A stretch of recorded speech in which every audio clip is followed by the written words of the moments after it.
Previously on the Project Umbrella podcast. Possible scenario is this Final Fantasy VII remake might open a floodgate in Capcom to do 2 and 3. Oh no. Yeah, I thought it looked beautiful, the lighting. Yeah, but Code Veronica looked very, very bland in its original incarnation, whereas Resident Evil 2 and 3 still look fine now, I think. At least according to Project Umbrella, is the Federation of Pharmaceutical Companies, but I will accept the English translation, so... The only time they've really fucked that up is with Jake. You know, the shoehorned in Wesker's son. Yeah.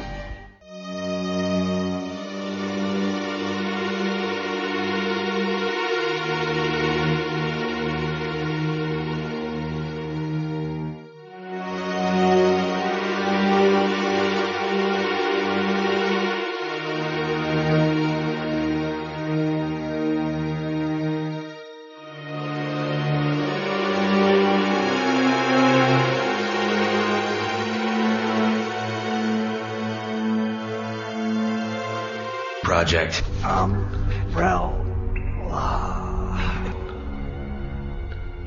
Hello and welcome to episode 31 of the Project Umbrella podcast, where all our targets are stalked by someone called Mr. X, and we're wondering if the Umbrella Corporation would make good use of the 160,000 illegal migrants in Europe right about now. I'm Nick, better known as Neptune. Let's see who's joining us on the podcast today. He took his title as Caped Crusader far too seriously and tried to invade Bradford. It's Batman.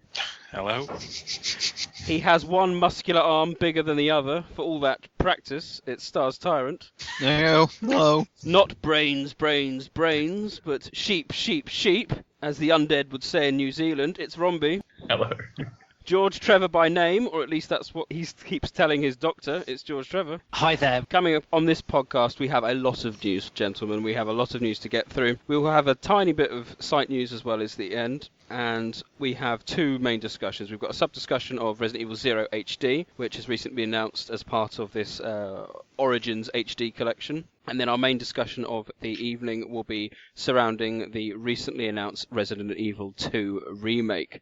Opinions pending. We have at least one MP3 call-in, and we of course finish off with Neptune's Biohazard quiz. So, without further ado, let's crack on with the news.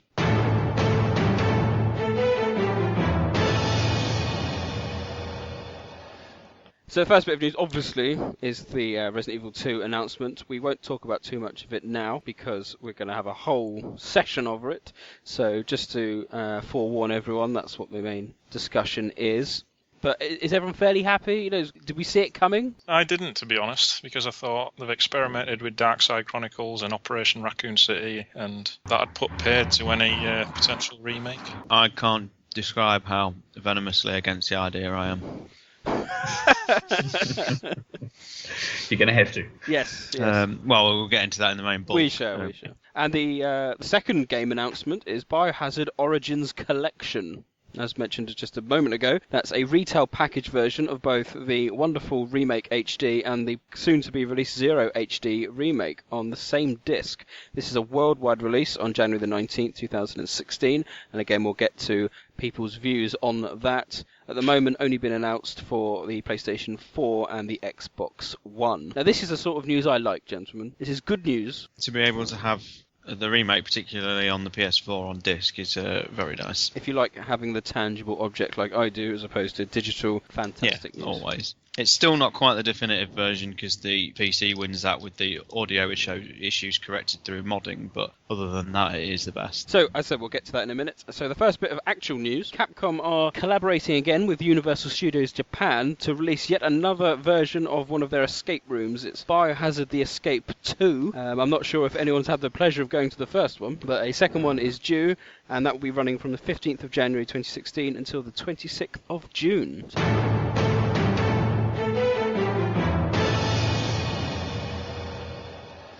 Next bit of news. Who likes musicals? That's a curveball. Yes, we have Biohazard The Stage Obviously, there's been a huge demand for, you know what I want when I watch Resident Evil? I want a musical version of this. So we're having some weird, possibly canon storyline involving Chris and Piers sent to investigate and meet up with Rebecca Chambers. It's all accompanied in a live musical orchestral movement in the dark, and a musical episode worked for Buffy. It did. It was a very good episode. I read it had something to do with Australia, and then there was a bunch of comments about zombie kangaroos or something. Of course. I don't know. And koalas. Makes sense, I guess. Well, yes, inevitably. This is running between October 22nd and November the 1st in Tokyo, Japan. And you can go to www.biohazard-stage.com for more information if that tickles your taste buds. It's got Rebecca in it, hasn't it? Yes, it has. Oh my god. So that's why people are, I say, quasi-interested in whether this is relevant to any type of storytelling. Has it not got the Blowout Confidential report in it as well? Not quite. It's got a chap called Tyler, so unless he's... To be honest, Ark Thompson would be a perfect fit. Since musicals at their very nature involve like monologues, and no one does a good monologue better than Ark Thompson. Absolutely.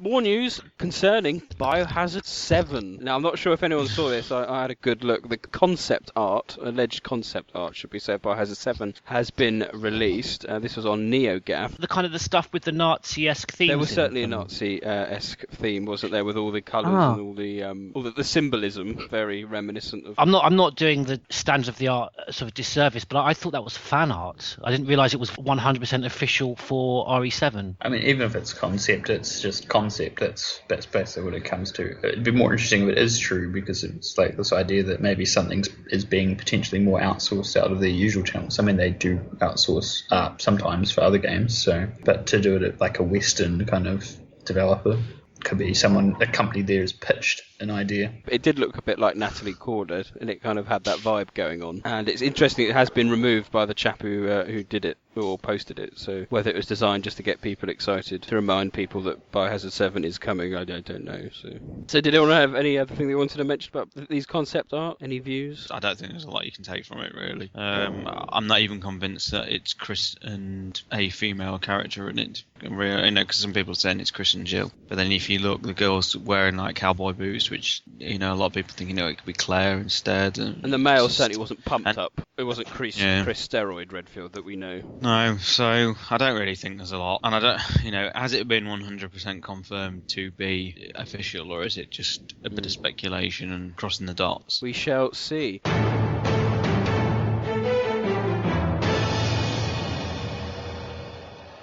Further news comes from the wonderful world of the internet, with the Biohazard 20th anniversary website has now gone live. You can visit that at capcom.co.jp/Biohazard20th/JA, and that builds up to the exact 20th anniversary of Biohazard, which is on March the 22nd next year. Perhaps a huge remake release could coincide with that date. Quite early, I appreciate, but you never know. I mean, I'm very much in the camp of people that think that Facebook announcement was completely irrelevant in relation to the actual development. So unless someone says we do we actually know how long that game has been in development, prior to that Facebook announcement? Because it could have been over a year. I don't have any inside info. There's no idea.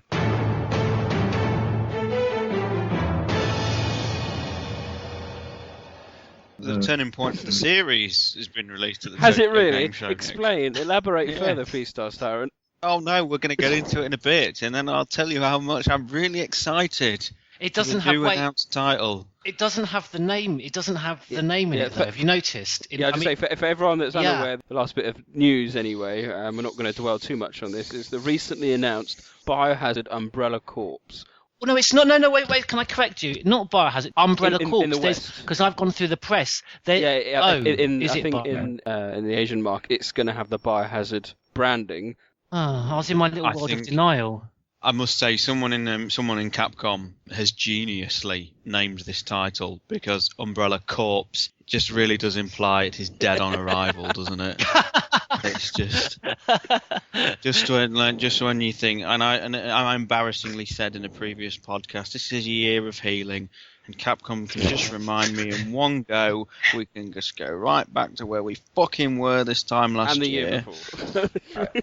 And the year before, and 2012. And the year before that. We learned nothing. I did take a little heart in the fact that if you look at the Facebook, the announcement on Facebook, the overwhelming response is obviously very negative, but it's not all kind of embittered, grumpy 40-year-olds like me. There's a lot of like young people, literally teenagers and 20-somethings that are referencing old school survival horror, saying that was as their preference. And in fact, the only positive responses I saw were just people saying, "Chill out, it doesn't say Resident Evil, it's not a Resident Evil game." So no, I mean, at least the response has been, it'd be so depressing surely if we were sitting here feeling like we do sitting in a corner while the whole other rest of the community is celebrating, because I can't see anyone who is. Still sell millions. It was fucking brilliant. Yeah. The worst part is just the association. They're like, here, it's the 20th anniversary and we're going to make this title, and it has nothing to do with what came beforehand. It's like, how's there not any understanding of that disconnect? That's an absolute massive disconnect. Go back to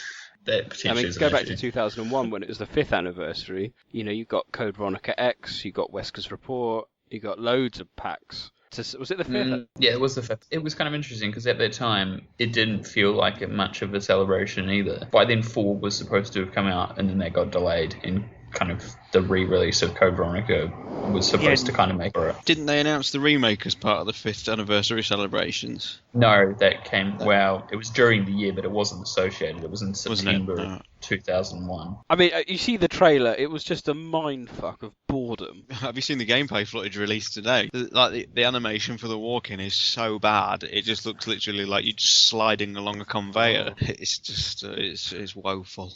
I don't even know why they've called it Umbrella Corps either, because it's nothing to do with Umbrella.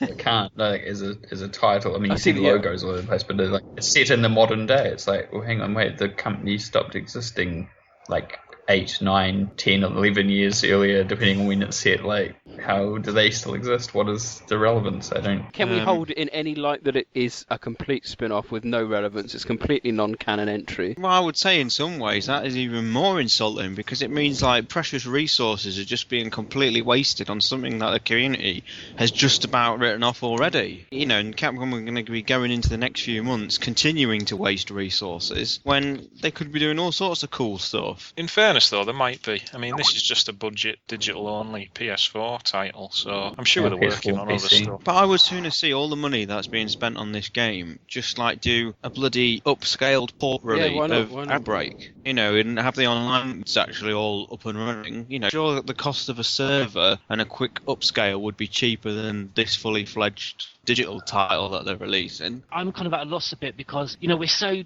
disconnected from Capcom in the sense that there's been no press statement or no developer with any explanation as to why this very specific type of game. We're kind of left just wondering why. And other than the obvious, presumably these types of online combat-only, fast-paced games are, raking in the yen in Japan. And Capcom are just recouping past massive financial losses, just by, selling souls and just producing this, this cash-rich game. I mean, would you expect that almost entirely everyone who buys this game will have very little to do with maybe past Resident Evil games or have absolutely no concern with the series canon or the story? It will just be like a Call of Duty crowd. Well, I don't even think it's that, because that's the problem. I've seen people that kind of play those games say, this doesn't really look appealing to me at all either, so it kind of doesn't make any sense. That's the problem. That's the biggest problem, I think, with it. I think it has no target audience, because it's a poor man's kind of Call of Duty style game, and, to be honest, you've got things like, like The Last of Us multiplayer mode is a really good way of how to do this sort of monsters and squad-based gameplay and all that. But that's only a fraction of a much bigger title, whereas to try and launch... I mean, who's going to buy this? Because the Resident Evil fans who are invested in the story aren't, and the people who like the multiplayer stuff, they've got far better options. When you said that, Sean, I was just thinking in my head, like the silent majority, just silent,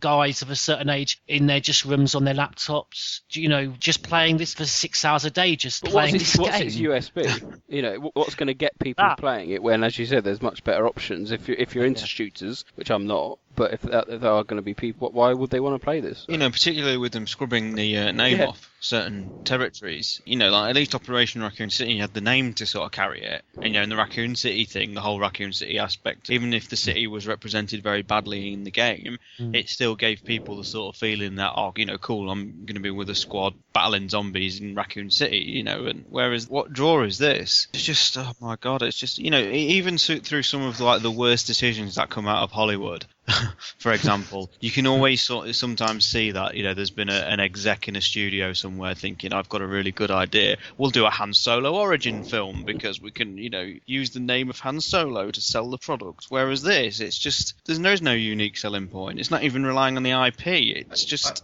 nonsense. I saw something earlier today where someone made a comment and I never thought I'd agree with it, but I was like, well, that actually kind of would work. They would have had better chance if they had made this connected to the movie universe. Yeah. And the concept, the last film with the underground bases based on different environments and like, you know, troops and Red Queen and all that sort of stuff would make way more sense than what they've released. And you know what? It actually and I was like, wow, I never thought I'd actually agree with that. Is this too sophisticated, sort of too far out there, a thought for Capcom that this is a very cheaply produced budget game, sort of as one last test of the water before RE7? You know, they might have two very different scenarios for RE7 planned. Which one do they go with? Which development team? You know, the Revelations 2 Survival Horror team or the RE6 team? And they're looking to see, you know, if the dollars come in, if this game sells well, RE7 will have a more combat-orientated gameplay. I don't know. I mean, it could just be a hanger-on left over from, you know, a while ago. It could have been the original sequel to Operation Raccoon City or something, and when they realised things like the remake were more popular, they've already invested a certain amount of cash into this project, so they took it out anyway. Oh, I know, I feel so much better, Sean. Because there was a sequel rumoured for ages, wasn't there? That there was a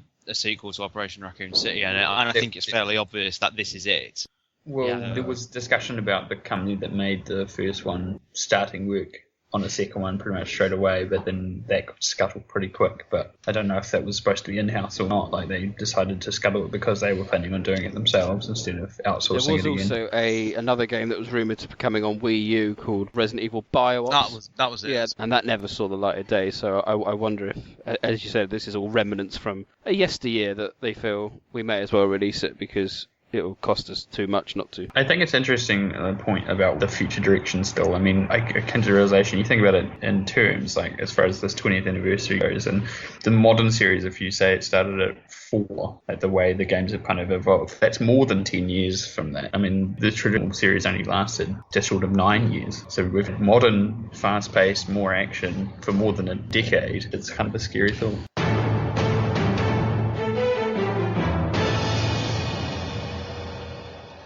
Right, well, that concludes our news, but we do have some site news. Only brief. This comes through from myself, from the Facebook pages of Project Umbrella. Everyone will be pleased to know that episode 21 of the Project Umbrella podcast, which is the infamous Gaiden vidcast, has been re-uploaded to YouTube for your viewing pleasure.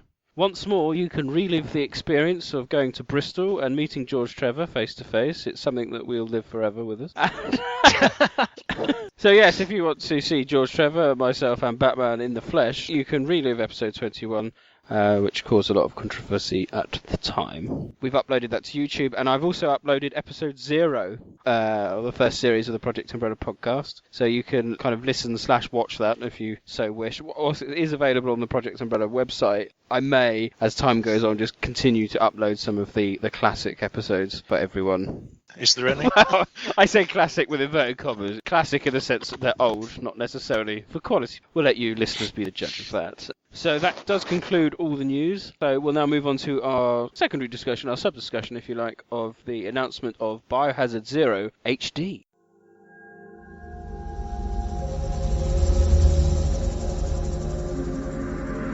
It began as a simple investigation of some bizarre murders in the suburbs of Raccoon City. Nothing in our training could ever have prepared us for the nightmare that ensued. What's going on? Engine failure. Emergency landing.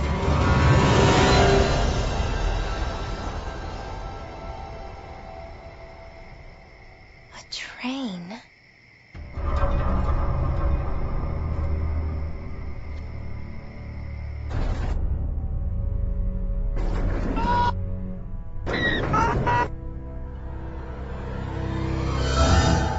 You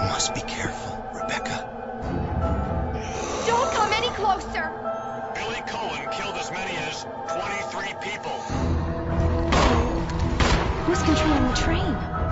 She's just a rookie, a member of STARS. Resident Evil 0.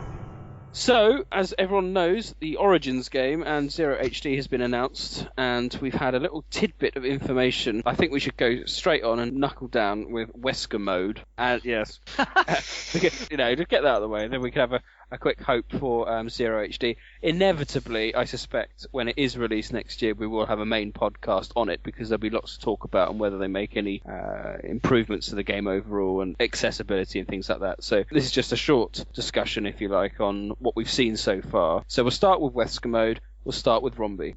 I honestly don't mind. I think the game itself is probably the title with the least amount of extras, so it's not surprising they were going to add something. The content's obviously not canon. It's just silly. And if it's the whole game, it's just an extra way to play through the game. It's not any different than some of the extra modes to me from the remake, so I'm okay with it. Well, slightly positive at least.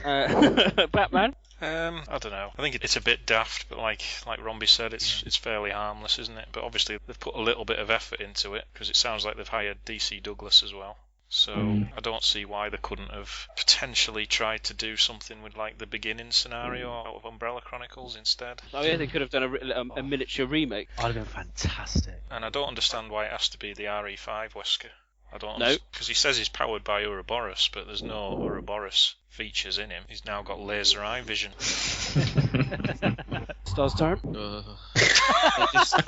It just honestly, the thing is, because we've had quite a good year with the remake and Revelations 2, everything where it feels like we're regressing now just hurts even more. Again, it's a little bit what I just said about Umbrella Corps. It's just a waste of resources for something no one wants, no one asked for. All they'd have had to do is, like Batman just said, just tailor in a neat little sort of respin of the beginning scenario from Umbrella Chronicles. You've got DC Douglas, so you could record the dialogue. It could be just a really awesome little side game. But no, we have to have this fucking awful, stupid thing of laser-eyed Weskers and mind control Rebecca, and it's just, oh my god, it just hurts. They're just chipping away at my sanity this month, Capcom have. I reckon DC Douglas would have been quite happy to revisit Beginnings, because it was his first hurrah, isn't it, into Wesker? Yes. So I think he would have been quite happy to set the record straight. And the problem with things like this is you are going to get, and I'm sorry if I offend anyone, but complete fucking idiots thinking that it's going to be canon. No. You wait till we get the first fucking posts where people are thinking, "Yo guys, this is canon. Am I right?" I'm not going to name and shame him. But I almost had someone. I had someone the other day almost suggesting that when I basically slagged it off from the point of view that obviously this isn't canon, and I got a response from someone who said, no, it can be, because my reference obviously was the fact that how are you going to have baddie Wesker with goody Rebecca? How are they going to work together?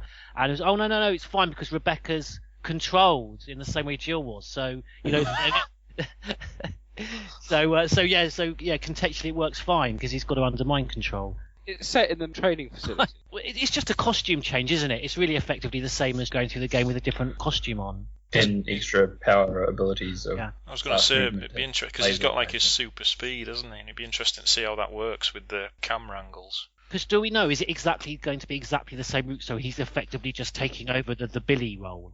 They haven't said. Because if it's a completely different, if it's a slightly different journey narrative, if it is maybe Wesker's journey, could they do that? I'm not sure. Content-wise, it doesn't seem possible, but they could try. The one advantage they have with this option that they didn't have with the remake is obviously any further additional scenes are going to require getting the voice actors back. As you say, they've got it with DC Douglas, so I think they've got further scope than they had in the past, haven't they? I'll be surprised if it's the full game. I think it'll be like, escape from the training facility mode. I think it'll be a level-based thing. Escape from the training facility. I can't see how it would work if Wesker essentially takes the place of Billy. And a time-based thing, because I was thinking also with those extra, Ouroboros powers, he's going to be pretty much invincible against all the kind of the combat he comes up against. So maybe that extra difficulties with the time challenge. I just think it's such a kind of missed opportunity, as you would say, George. It's, if they want to actually get a lot of Resident Evil fans to rebuy it, because that's essentially what they're asking us to do with the HD upgrade, they could have taken the opportunity to maybe flesh out Wesker's story behind the scenes, either make Remake Beginnings, they would have had a lot of the assets ready to go, or, because there is still some loose ends with Zero, like the Enrico, how he randomly appeared there, quite how Enrico got to the master elevator, and then got randomly up the elevator to the marshalling yard, and then somehow made his way to the Spencer mansion. Yeah, I mean, it was obviously said at the time of the game's release, wouldn't it have been fantastic if we'd seen Enrico's journey to the mansion, and that offered to us now as an additional mode with the re-release. It could have been done. Could have done that. Exactly, I don't see why not. Instead, some of the decision making this month from Capcom has been so bad. I am surprised they haven't got Mila Jokovic in a Alice game mode for the game. Yeah, it was time, yeah. I was going to say that, yeah. They're probably listening right now. So I suppose that's the negative, but the positives, of course, is that we are getting an HD remake, or an HD re-release, if you like, of one of the last classic games. And it does look great. It does. The upscale is much better than the remake, I think, and I was quite pleased with the remake. They've re-rendered everything properly this time, haven't they? Yeah, looks really good. Or it's 3D environments, again, with better assets. I mean, like you say, that's certainly something to definitely focus on. We can kind of nitpick and criticise a particular mode, because it's absolutely ridiculous that Uruba's powered Wesker going through the training facility, particularly for the ones like us that hold some of the canon dear and can think back in the past when we were arguing, all those Resident Evil Zero theories. But the fact of the matter is, a year ago, who would have thought we were getting this remade? It's fantastic. I say it's not something to dwell on, but you get like Leech mode or whatever it's called. They're irrelevant. That's not canon. That's just a bit of fun. The original Mercenaries wasn't canon either, but it is subsidiary to the main game, which isn't bad. It's always had a bit of a mixed reaction, really, and it'd be interesting to see how we compare it to the old game on the old kind of TV, now upscaled, fully HD, surround sound, and God knows what, and how atmospheric, how it'll be able to feel, or whether we'll still have the same issues that it's not quite as good as it should be. Well, I think it will certainly benefit from the HD in the sense that, for me, Resident Evil is kind of the opposite for me of Resident Evil 5. Resident Evil 5 had the most fantastic story, particularly relating to so much in the past that I didn't think it would do. The gameplay was, I felt, alien to what the series should be. Whereas I love the gameplay of Zero, but, we've got that horrendous story with it. It still remains one of my favourite games in Series Zero. And I don't know if you guys have been keeping up with the developer videos they've released. I think it was the last one they were talking about some of the scrapped concepts. And originally Billy was supposed to be much more ambiguous, with the potential to turn on Rebecca towards the end of the game. And what would have made it a lot more grounded was there was originally not going to be a Queen Leech at all. And another concept they had was that Wesker was going to be picking off Bravo team one by one with a sort of trained BOW he had, which eventually evolved into the Eliminator in the final game. I mean, I'm getting a bit tired of hearing past concepts that Capcom have for games that, for me, sound absolutely fantastic. Had all this with Resident Evil 4 and what that could have been. The problem I always have with Zero is the fact that it's not the game that it promised it was going to be. Yeah, from the very start. I mean, it's funny that the dialogue comes in and it asks questions, and then it says it's going to answer these questions. It doesn't answer any of those. No. I mean, for me, I don't know with you guys, my God, I was quite new to the series and so enthusiastic about Zero and put it on my GameCube, and my heart just sank the minute that opera singing started. Part of that developer's video as well that's kind of interesting is kind of those discussions that came up with is the idea of not doing the same thing again. And I can understand it at the time. It was a platform choice. It was trying to not be the same as the other games that had already come out around the time of 99, 2000. So, which obviously it was planned at the time. And so it's kind of, it makes a lot of sense, the decisions made. It's not a bad choice that they decided not to go that way. For me, they had such a rich backstory to work with, and they just seemed to pluck these odd, almost eccentric ideas out of the blue. I mean, am I right to think James Marcus was a character created for Zero, when obviously they could have had Spencer or even Ashford? Well, Marcus was always there because he was mentioned in the X-Files. Yeah, the X-Files from RE2 in 1998. Oh, nice. I didn't know. Well, in 99 they were playing for Zero, so he was obviously part designed at that stage. Yeah. I mean, the concepts go back to late 98, some of the artwork. But we've talked about it before, haven't we? How it's a fractured game, Zero, and it's going to be very interesting to see how it's going to get received. I've said before that the item system alone is one of the biggest hurdles for most people, I think, let alone the story. When you mentioned this before, Romby, I didn't quite understand. I was thinking, obviously, I mean, as a survival horror fan, I mourn the loss of the item boxes, but I thought that for a newer, I don't know, want of a better word, lazier audience, they're going to be very happy with the fact that you can just drop something somewhere and pick it up again. In some ways, lots of people will always like that, but I also think the way it's done and the end result is not the easiest, because you can get halfway across the game map and then realise, oh, that item I particularly need, I left, and you have to backtrack.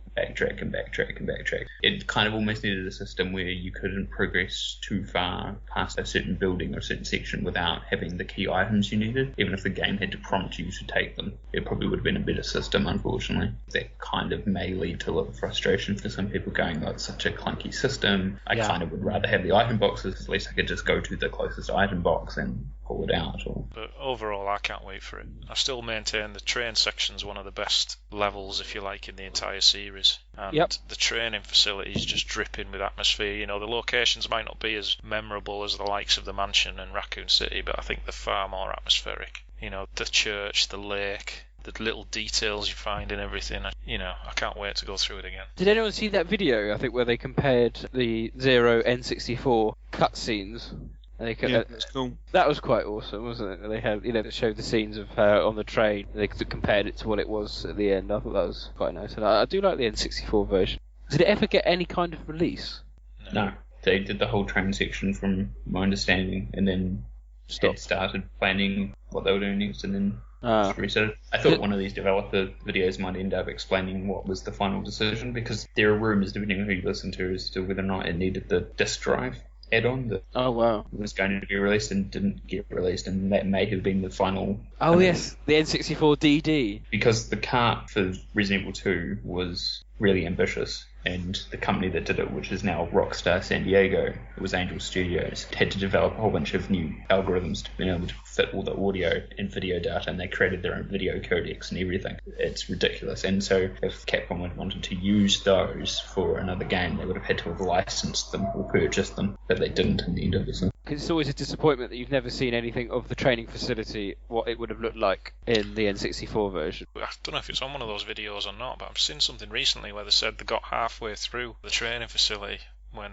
development was stopped. Because another thing they actually talked about for the HD release was the possibility of implementing local co-op for Rebecca and Billy, idea, yeah. Which I think would be a cracking idea, but for some reason or another they couldn't do it. Well, they discussed the idea of having that originally with the original release as well, which would have been very interesting about a co-op kind of title, back in 2000. That's way ahead of the game as far as the series is concerned. That was always one of the biggest failings for Outbreak, that you couldn't play it multi-tap. Especially the European version, which obviously the first release never got any online at all. Well, no, I'm not talking about that. I'm just talking about, you go around, play Resident Evil with a friend, when you had multi-tap adapters for PlayStation 2. It was only ever one player. Yeah, but that's what I'm meaning. Like there was no online at all for the PAL version of Outbreak, and so if they'd provided a local multiplayer, it would have been very, very good. I think a lot of people were excited because the first, I think it was Resident Evil Online trailer, showed what looked like to be a 4-way split screen. Yes, it did, yeah. But it just ended up being the way they'd cut the video. Yeah. Anyway, we digress. One of the big debates, I say biggish debates, has been regarding the use of the marshalling yard and Birkin's lab in Zero. I think we have semi-confirmation that the addition of Birkin's lab was done purely at the end, just as an Easter egg more than anything else, as a call to RE2. Because if you look at the concept artwork, there's nothing to suggest that Birkin's lab was ever going to be presented in the game, and that the Skytram was going to go from the church/lab just straight to the water treatment facility. So it'd be interesting to see if that comes up in the developers' videos as to how and why that decision was taken. I'll be surprised if they can remember. I don't think there's currently any plans to do another one, unfortunately. It didn't look like it. They kind of ended the third one without really saying they were going to come back and do more, which is a bit of a shame. But I had a recent argument with someone, I can't remember who it was now, on the Horror Is Alive about this, and we ended up arguing for about 2 days, and I ended up debunking my own argument, which wasn't good. I always assumed it was because it's a turntable, it's different sheds because there's different numbers on it. But what disputes that is the fact that, the underground monitoring room that Wesker and Birkin is in, the elevator to that, it's fixed to the tunnel, and obviously it's only on one side, so if it's different sheds, you can't access that elevator. But obviously in every game, Outbreak 2 and Zero, that elevator is always on the same side. I'm pretty sure the only difference, otherwise, for the environment is the fact that in the PlayStation original version, the background where the doorway is that's in Zero's like got something in the way. Is it drums or something? Yes. And the door kind of doesn't exist, but then it just kind of exists and is clear in Zero. So like there's no way of telling. It's just a replacement as well. So that's generated a lot of debate. I think it is the same yard. It's just one of those geographical anomalies that has occurred, like the fact that the turntable in the lab has 2 panels in Outbreak. It's also the idea that Birkin's sitting there with Wesker watching stuff on those monitors, and it's right by the lab that he's working at, and kind of that thematically makes sense too. Like it's easy for him to go up to this supervisor's room and just watch these monitors. It's not very far away from his workspace. It just always felt a bit weird that there's a viral outbreak that's literally next door. Don't worry about it. It'll be fun. We'll just blow it up. If the Resident Evil 2 remake looks anything like that, then all is forgiven. Yes, on that note, we'll move on to our main discussion of the podcast. It's the Biohazard 2 remake.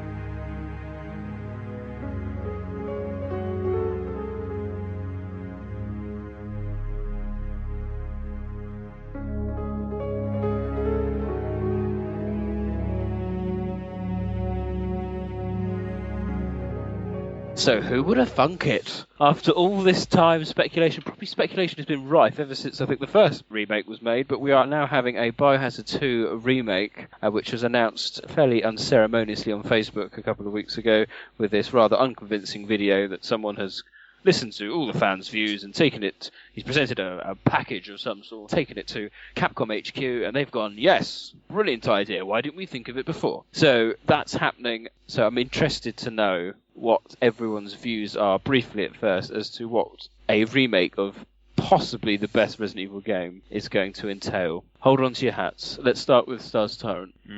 I've been very vocal on this on various forums and platforms, and I know this is going to shock some people, or not, or it might not, but I am so venomously against it, it's untrue. This is akin to a filmmaker deciding to remake Aliens or Die Hard. It's the sort of sacred territory for the series for me. The game, for me, was sort of part of the 1998 crowd, which helped redefine how storytelling was done in games. Whether you like it to be Resident Evil 2, Metal Gear Solid, or Half-Life, or whatever, these games did sort of shape the way storytelling was done. And for for Capcom to just think, well, hey, we can do it just as good nearly 20 years later without any of the people on board originally, it's just, I just do not see how any aspect of it will be as good. Like, you look at the Hunk scene, I've mentioned this several times on the podcast, the FMV sequence where Hunk's team gets decimated by Birkin is one of video gaming's best directed sequences, I think, and we only have to look at Darkside Chronicles to see how badly it was handled. It's modern Capcom, guys, it's modern Capcom. But on the flip side, Outbreak did that scene quite well as well. Yeah, but that's 13 years ago. Was it? Jeez. Batman, what's your brief views on the Remake 2 announcement? Well, I concur with Sean. I think it stinks of desperation. I think whatever they were planning to do with Resident Evil 7 has been cancelled because they just don't know where to go. The story's broken. They've got no idea what gameplay style to go in, so they thought, let's just go back and ruin one of our old classics. I mean, you've got the death. Nick, can you play the death marks under that? We're in the edit. But bear in mind, like Sean said, the team who was making this game, none of them were involved with the original. This current team hasn't made a single critically successful Resident Evil game. They won't put any thought into it, and there's so much risk involved because if they don't do it properly and think about it properly, they're going to end up completely fracturing Resident Evil 3 and both Outbreak games, possibly rendering them all non-canon, and we'll have like another Metal Gear situation where no matter which way you put things, it just cannot work. When it comes out, I'm classifying it as a parallel universe game. I'll have the original games, and then I'll have another universe where there's just 0, 1 and Remake 2. And that's it. I've already decided. But you can't put 0 in your parallel universe. Surely that's your classic. Yeah, 0's in the old universe as well. But this new universe has 0 Remake and Remake 2. and that's it. It's kind of like what they did with the Metal Gear series in that respect, where you've got like you've got the main core canon, but you've also got like the Acid games exist with like Metal Gear 1 and 2, then Acid 1 and 2, and then you've got like Ghost Babel, which is a Game Boy Color game, and that involves like Metal Gear 1 and 2, as in the MSX games, and then Ghost Babel. So there's like 3 different sort of timelines, but only one of them is actually the canon one. An exploration into the world of Batman's brain. We could probably have an own podcast on that. George, you're chomping at the bit on your views on 2. Enlighten us. It's difficult to know, honestly, what to think. The general concept I'm delighted about. I understand what Batman and everyone else is very concerned about in terms of there's a hugely valuable thing here that's on the line that could get ruined. Now, the one thing I'm interested in at the moment is you've mentioned that these scenes have been done before with Outbreak and also obviously with Darkside Chronicles. So I'm a bit concerned as to how they're going to play it. Is it going to be almost identically the same in direction, just with an HD polish like Code Veronica? Presumably not, because all the textures are being redone. And I didn't realise, I'm now even more concerned, I didn't realise it was a completely new team, because I was heartened by the fact that with Zero HD, he's standing there with his grey hair. They've got the chap whose name escapes me from the original development team, working on the Zero project. So it's a shame that, I suppose they've all left Capcom, haven't they, the RHD? They're either dead or have left Capcom, haven't they? No, some of them will still be there. But like the director, Cameo, the direction he brought to that game was phenomenal. Bayonetta and the other games he's done since he's left Capcom have been fantastic. Romby, what's your brief views? I was going to say, I don't think there's enough of the structure known to know which team is working on it. I can't assume that the people working on Zero are working on it, but they might be. If that's the case, then there are people who worked on the Remake working on it, because the same people who worked on Zero worked on Remake, and therefore, if they're working on HD and the Remake of 2, then there are some people still working on it that have worked on the original. But whether or not that makes any difference to me, I mean, I'm just going to have to wait and see. I honestly can't make a decision at this stage. But do you honestly think a remake of Resident Evil 2 using fixed cameras, pre-rendered backgrounds, tank controls will sell 6 million copies? Personally, not 6 million. It's going to be 3 tops. But we don't know that either, do we? That it's even going to have... It's going to play like that, do we? Well, it won't. It won't. That's why. Because it won't reach the sort of numbers Capcom are looking for. But the problem is we've got that remake fan project that Capcom asked to stop with, and there's those people thinking that they've got a line to Capcom now. Yeah, right. I think, was it John, you summed it up what that letter probably really said, thanks and now fuck off. But what's depressing, if you look at that, it's completely emotionless and cold. It's a Darkside Chronicles off rails, and there was no atmosphere, and you wonder, did that really, a lot of that, did it simply come from the style, that stylized, environment that they were not going to happen now? I wasn't swept away by that fan project anyway. I thought it had no soul. It had none of the atmosphere, none of the soul, and Sorry, John, do you not think the problem is, you're absolutely right, and the problem is that though there was nothing from the actual game lacking in that, it was a true rendition of what was there. So I don't think it's possible, is it, to recreate it in HD and have a soul? And we've spoken before about the Facebook feedback. It's so fractured because there's, obviously a lot of people want it to be how it was, but there's still plenty of people who want it to play like Resident Evil 4. And it wouldn't surprise me if they try and do something like what they did with Lost in Nightmares and try and cater to both sets of fans. But it'd be difficult to maintain that for a whole game. The camera angles in Lost in Nightmares don't work, I don't think. Bro. There are camera angles in Code Veronica that do, which are mixed third person, which move. They track the player, they move through the scenes, and that sort of thing could potentially work. Yeah. It's going to be over the shoulder. It'll be Resident Evil 4, 5, 6 in terms of camera angle, the over the shoulder look, and they'll just make it as dark and as creepy as possible, and Leon will be carrying a torch. But you don't think they'll give us the option, as Batman says, no, that in Lost in Nightmares? Because would you agree the only thing that didn't work with the camera angles in Lost in Nightmares was if you were going for the bonus game, if you were trying to shoot certain medals? Because I think other than that, it worked okay. This is a major release. This isn't, we're just making an HD version of Remake, which came out in 2001. There's a minimal amount of effort that's gone into Remake and Zero HD because 99% of the game was already done. This is a from the ground up brand new game, and they're not going to go and make pre-rendered backgrounds and tank controls. This is basically Resident Evil 7. It should be treated like being Resident Evil 7 in terms of a big release. Yes, it is a bench pole. Yeah, this is a tent pole. Sorry, a AAA title game. And there is no way that the paying public would tolerate picking up a game and, spinning on the spot if they keep pressing left. With that in mind, we can look forward to Leon running into the main hall of the police station with a QTE, and zombies coming in, and then a cartwheeling Ada comes in with a 360 spinning camera as she takes out all the zombies. Exploding lipstick. Yeah. They got away with it with Remake 1 because there was still at that point the appetite for that type of survival horror. Since then, it's evolved into what we now know, and Revelations 2 is probably the best example. We can look forward to, knife-throwing Claire Redfield saying, "It's a good thing this training from my brother is being put to good use." Oh, fucking hell. You joke about it, but you're probably right. I mean, you take the scene where Leon meets Ada in the original game. It's simple. He's walking through an empty car park, and she shoots at him, and they turn around and they have a conversation. In Dark Side Chronicles, all they had to do was recreate that scene, but no, let's have Ada Wong fly-kicking zombie dogs whilst licking her lips in a sexy way. Why?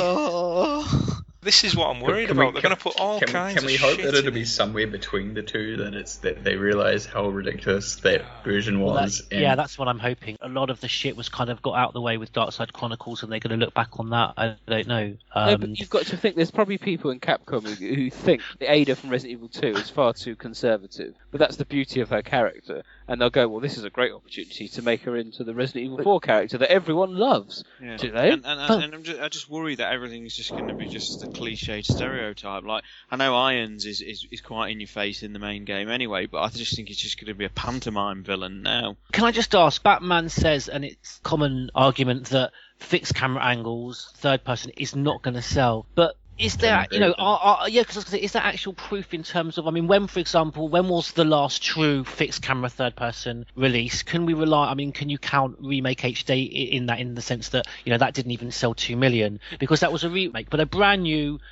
ground up original game that uses those elements, has it flopped recently? Has it been tried and tested? I know there's some Kickstarter projects which are bringing back the old camera angled third person games, and until they come out really, I think they've been successful in terms of the fact that they made their funding and everything. They're like Kickstarter projects. We're talking about a big budget remake. Exactly. So I've not mentioned them. We all know there's a few doing the rounds, but I've not mentioned them because, like you say, they're just Kickstarters. But obviously, you've got the Clock Tower and Silent Hill, but we're going back as many years as we would be with Resident Evil old school, aren't we? I never played Silent Hill Downpour. That was the last one. It's third person, but floating camera.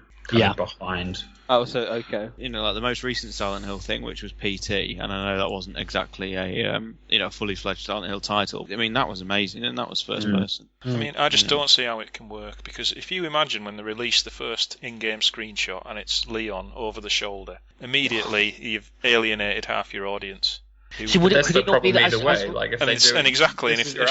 if it's fixed cameras, the old school fans will love it, but there's not enough of us anymore to make it a success. What if it was, as Romby says, as we got elements of this with Code Veronica, but if it was totally third person, would you say free roaming camera, but third person? Completely third person. So, you see the whole, what I mean, like with Downpour, you see the whole character. It's not over the shoulder third person. Well, no, in Zero, you've got some moving angles, haven't you? See, I think the Outbreak camera would be the best medium. Yes. But I just think it is. It's still outdated and it's still clunky, and I just think it's too much of a risk in this day and age to try it. This has to sell to the masses. Why don't they just use all the resources on a new title? Well, that's my other argument. Why not? And they won't have Alison Court for Claire either, so that's alienated another quarter of the audience. So we've lost three-quarters of them already. I heard rumours they were talking to her about, no? It'll be a Revelations 2 actress. Now. That's just fat and speculation that they're going to bring her back. They won't. They'll use Ali Hillis. Do you think the fact that it's a remake of an older game as opposed to RE7 means there's slightly more chance that we'll get some kind of move towards the older style, if it's not totally fixed camera, like I say, third person, but with free moving camera? There has to be something from the HD versions impacting on it, and the popularity of those to a certain extent. It will have something. What that is, no idea. What were the sales for HD? Over 1 million. So not 2 million. They've not broken 2 million. No, but they were happy with it. Was sales records for digital title, and the company was very happy with over 1 million. That because of what it was. So, but it's different, as we were saying. Re-release of a remake is different than a whole new game from the ground up. It's going to be an interesting parallel. and this is Neptune's prediction, as I got the last one right with Claire Sandwich. I'm on a roll. Right. One from one. So, you can compare it to Zero HD. Zero HD, classic survival horror, and then they're adding a stupid action mode with Wesker mode just to appease all the new fans. Resident Evil 2 will be the exact opposite. Oh. They'll have action mode throughout the whole game, and then just to satisfy the old school fans, there'll be a fixed camera mode, a bit like Lost in Nightmares. And that oh god, but that would be even worse. Like, give us that, but then just make it a tiny little. Hey. No, You know what they might do? You know what they might do? The game might start off like, before it does in the proper Resident Evil 2, and they might actually put a vehicle section in the beginning where you can totally not driving the police car away from the, No more vehicles. No more vehicles. Funny, sure. That isn't funny because and it'll be co-op, so the person playing as Claire will be able to lean out the door and shoot the zombie in the cab. That was going to be my question. What do you think the chances are there's going to be co-op in it? Yes, it is. Definitely, yeah. Oh. But that's another thing, though. I mean, that was the best noise ever, Nick. That was like you've resigned yourself to defeat now. Oh man. That's it. I had thought about that until now. No, I hadn't. But just playing devil's advocate, even if they do go the old style and they remake it all shot for shot, and they've got the A-B scenarios for both characters, they've still got to add loads more. Yes. To justify the length. I think it's going to be the case. Immediately, I think the street section at the start is going to be made longer. Yeah. That's simple thing that'll happen. I guarantee that. That'll probably play just like Tall Oaks in Resident Evil 6, where you get scripted car crashes and Wesker will be in the game. And Wesker will be in the game, definitely. Yeah. That opening cutscene essentially could be playable. Like when you think about it. Like that whole... No, that could be. It will be. There'll be QTEs throughout. Oh, God, you just imagine it. As the Tyrant 103 is about to do the killing blow, the game will go slow-mo as the rocket launcher drops down, and then a button prompt will flash up. You have to press it, and Leon will do a tumble roll forward, grab the rocket launcher in slow motion, and fire it, and then the camera will follow the rocket. This is like self-harm. Stop it. This is what it feels like. I just, particularly with the announcements this week, like Umbrella Corps, I just feel we're back in 2012 again. We've just undone all the goodwill. Oh, Can Capcom, I say... you're fucking mediocre. We're like bitter old Star Trek fans who are like, the original series was the best. I think the reason why it hurts so much is because we've actually had a good year up until now. Yeah. I'm going to ask then, what would people want to see in a remake? Can try and bring some positivity into it. I would like to fire up the internet in the morning and have the announcement that it's been cancelled. Can't have that, but what would you have in it? Can I start with what I want? I mean, a bare minimum, I think I've already mentioned it before, is the Resident Evil 2 N64 X-Files. Yep. Reference to Outbreak characters, reference even to the Red Queen supercomputer, because that was in Birkin's lab, reference to the fact that the lab was frozen over at some point, and I'm not talking major things, just little references. I like the idea of an expansion of the street section. That has to correlate with the fairly established Raccoon City map, and I don't want them to see, as you said, scripted car crashes, because by the 29th the city is doomed. Outbreak covers the period where there's lots of people still alive quite nicely, so we don't need to see anything else. It has to be that the city of the dead, excuse SD Perry reference, but that's the whole point. That is the bare minimum. I mean, it is You're not going to get any of that. Oh no, I was just going to say... my god, I'm sad. I wasn't really impressed until you gave that list, because that is a proper good list of some proper nice little things, but significant. Yeah. But I'm not talking major. I'm just talking. You go into Birkin's lab and there's just a little report going, in case of emergency, that the place will freeze.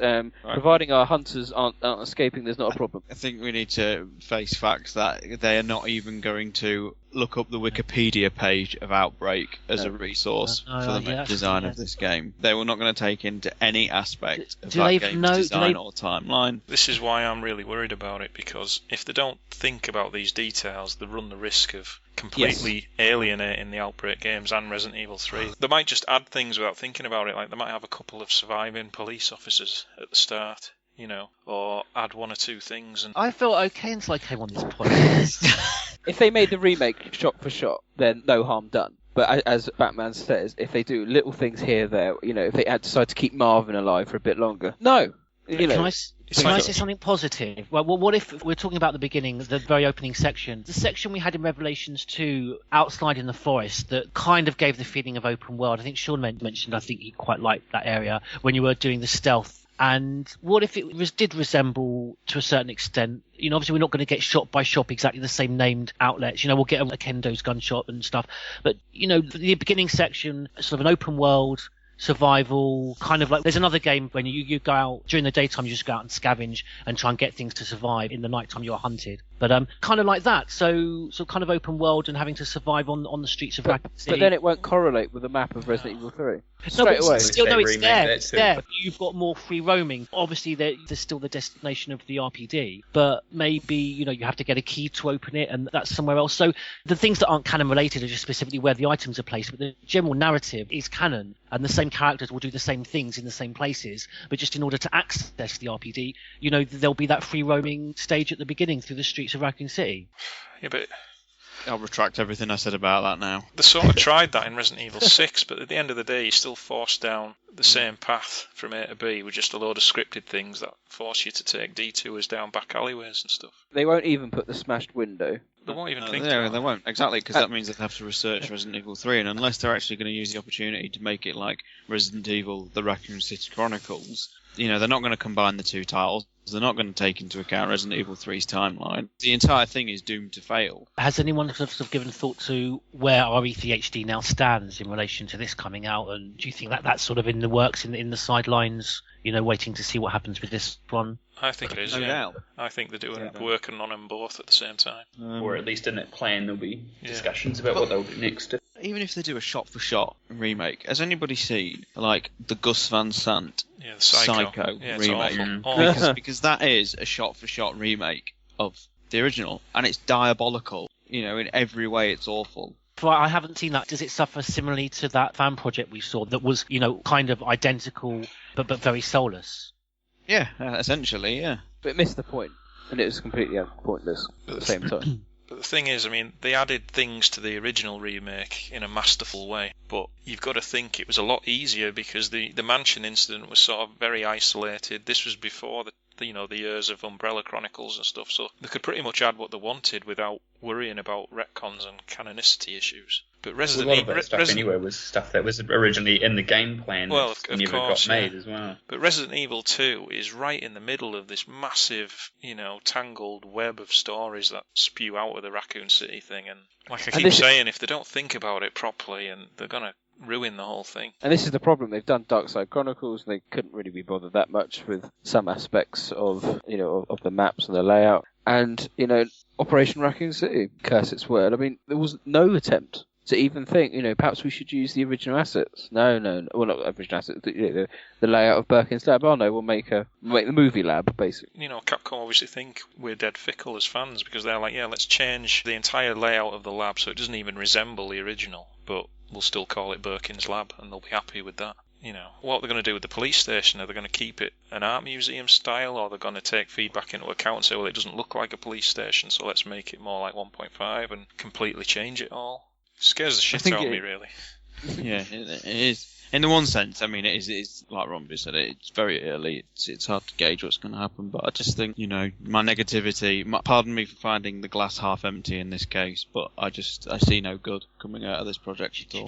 Is this too far ahead in terms of what's achievable on this generation console? But if they effectively, gave us an HD, sort of fully open world Raccoon City and RPD, almost exactly as in the same plan that it was in the original, and then offered us various different types of gameplay. So you had the kind of the classic, the original. You had more of almost like a combat, literally just your online shooter. Different modes of gameplay within the same environment. But I think open world Raccoon City had completely changed the tone of what Resident Evil 2 was. Resident Evil 2 to me was very claustrophobic. It was narrow streets. It was, spam in a can, sort of, dead confined. Whereas open world, you'll be going into shops that all have the same textures and, repeated. Well, I was thinking with open world, I was just thinking you the only way to progress though would be by finding exactly the same items as in the original. So the journey is the same. You've just got more. The open world thing, I was thinking more in terms of the initial scene through the streets of Raccoon City until you get to the RPD. Once you're in the RPD, then I would hope, that one mode of gameplay would be it would play exactly the same, with a Code Veronica style, third person but free moving camera. Or just remake Outbreak. I think that one of the saddest things is that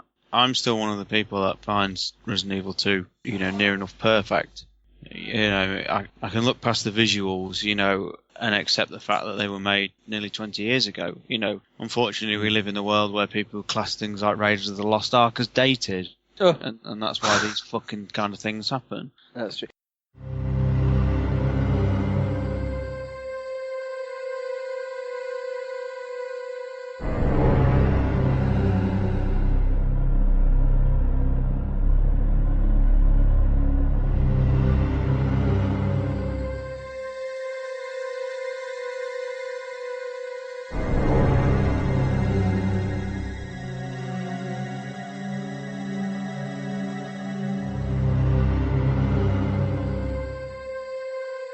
Okay, let's turn that frown upside down. I know we kind of touched on it. What possible thing could Capcom do to make us happy with what they're going to do?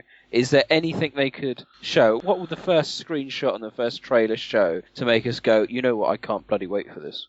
Well, I was just thinking before, just very quickly, that symbolism that has a direct connection with the original. So we see something, it might be a piece of artwork. Because I think just something very small like that will show us very quickly, will answer a lot of questions. And the first camera shot, is it going to be over the shoulder or not? So for me, it's that first camera angle, because that will tell us what we're getting for the whole game. And is there something that I can see that's effectively an HD upscale of, you've got in the RPD, in the Stars office, the gold crest and the red book from the mansion, seeing that in HD, and we know what we're going to get if we see that. I mean, the chances are very, very, very, very slim, but if they do pull it off, it is mouthwatering really to think the little things they could put in there, references to Sergei Vladimir and Yep.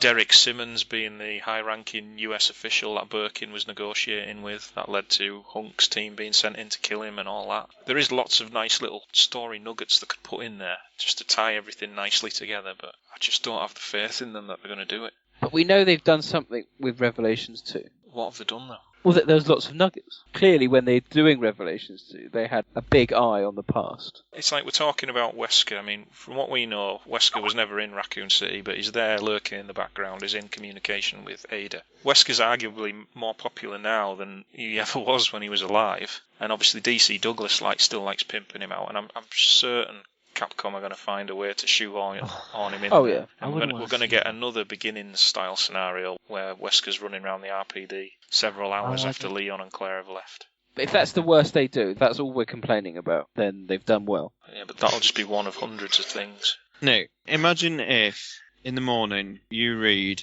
an announcement that A New Hope was going to be remade. That's how I feel about this. Yeah, no, fair enough. Or if they remade Jurassic Park. They're going to remake A New Hope with Ewan McGregor as Yeah.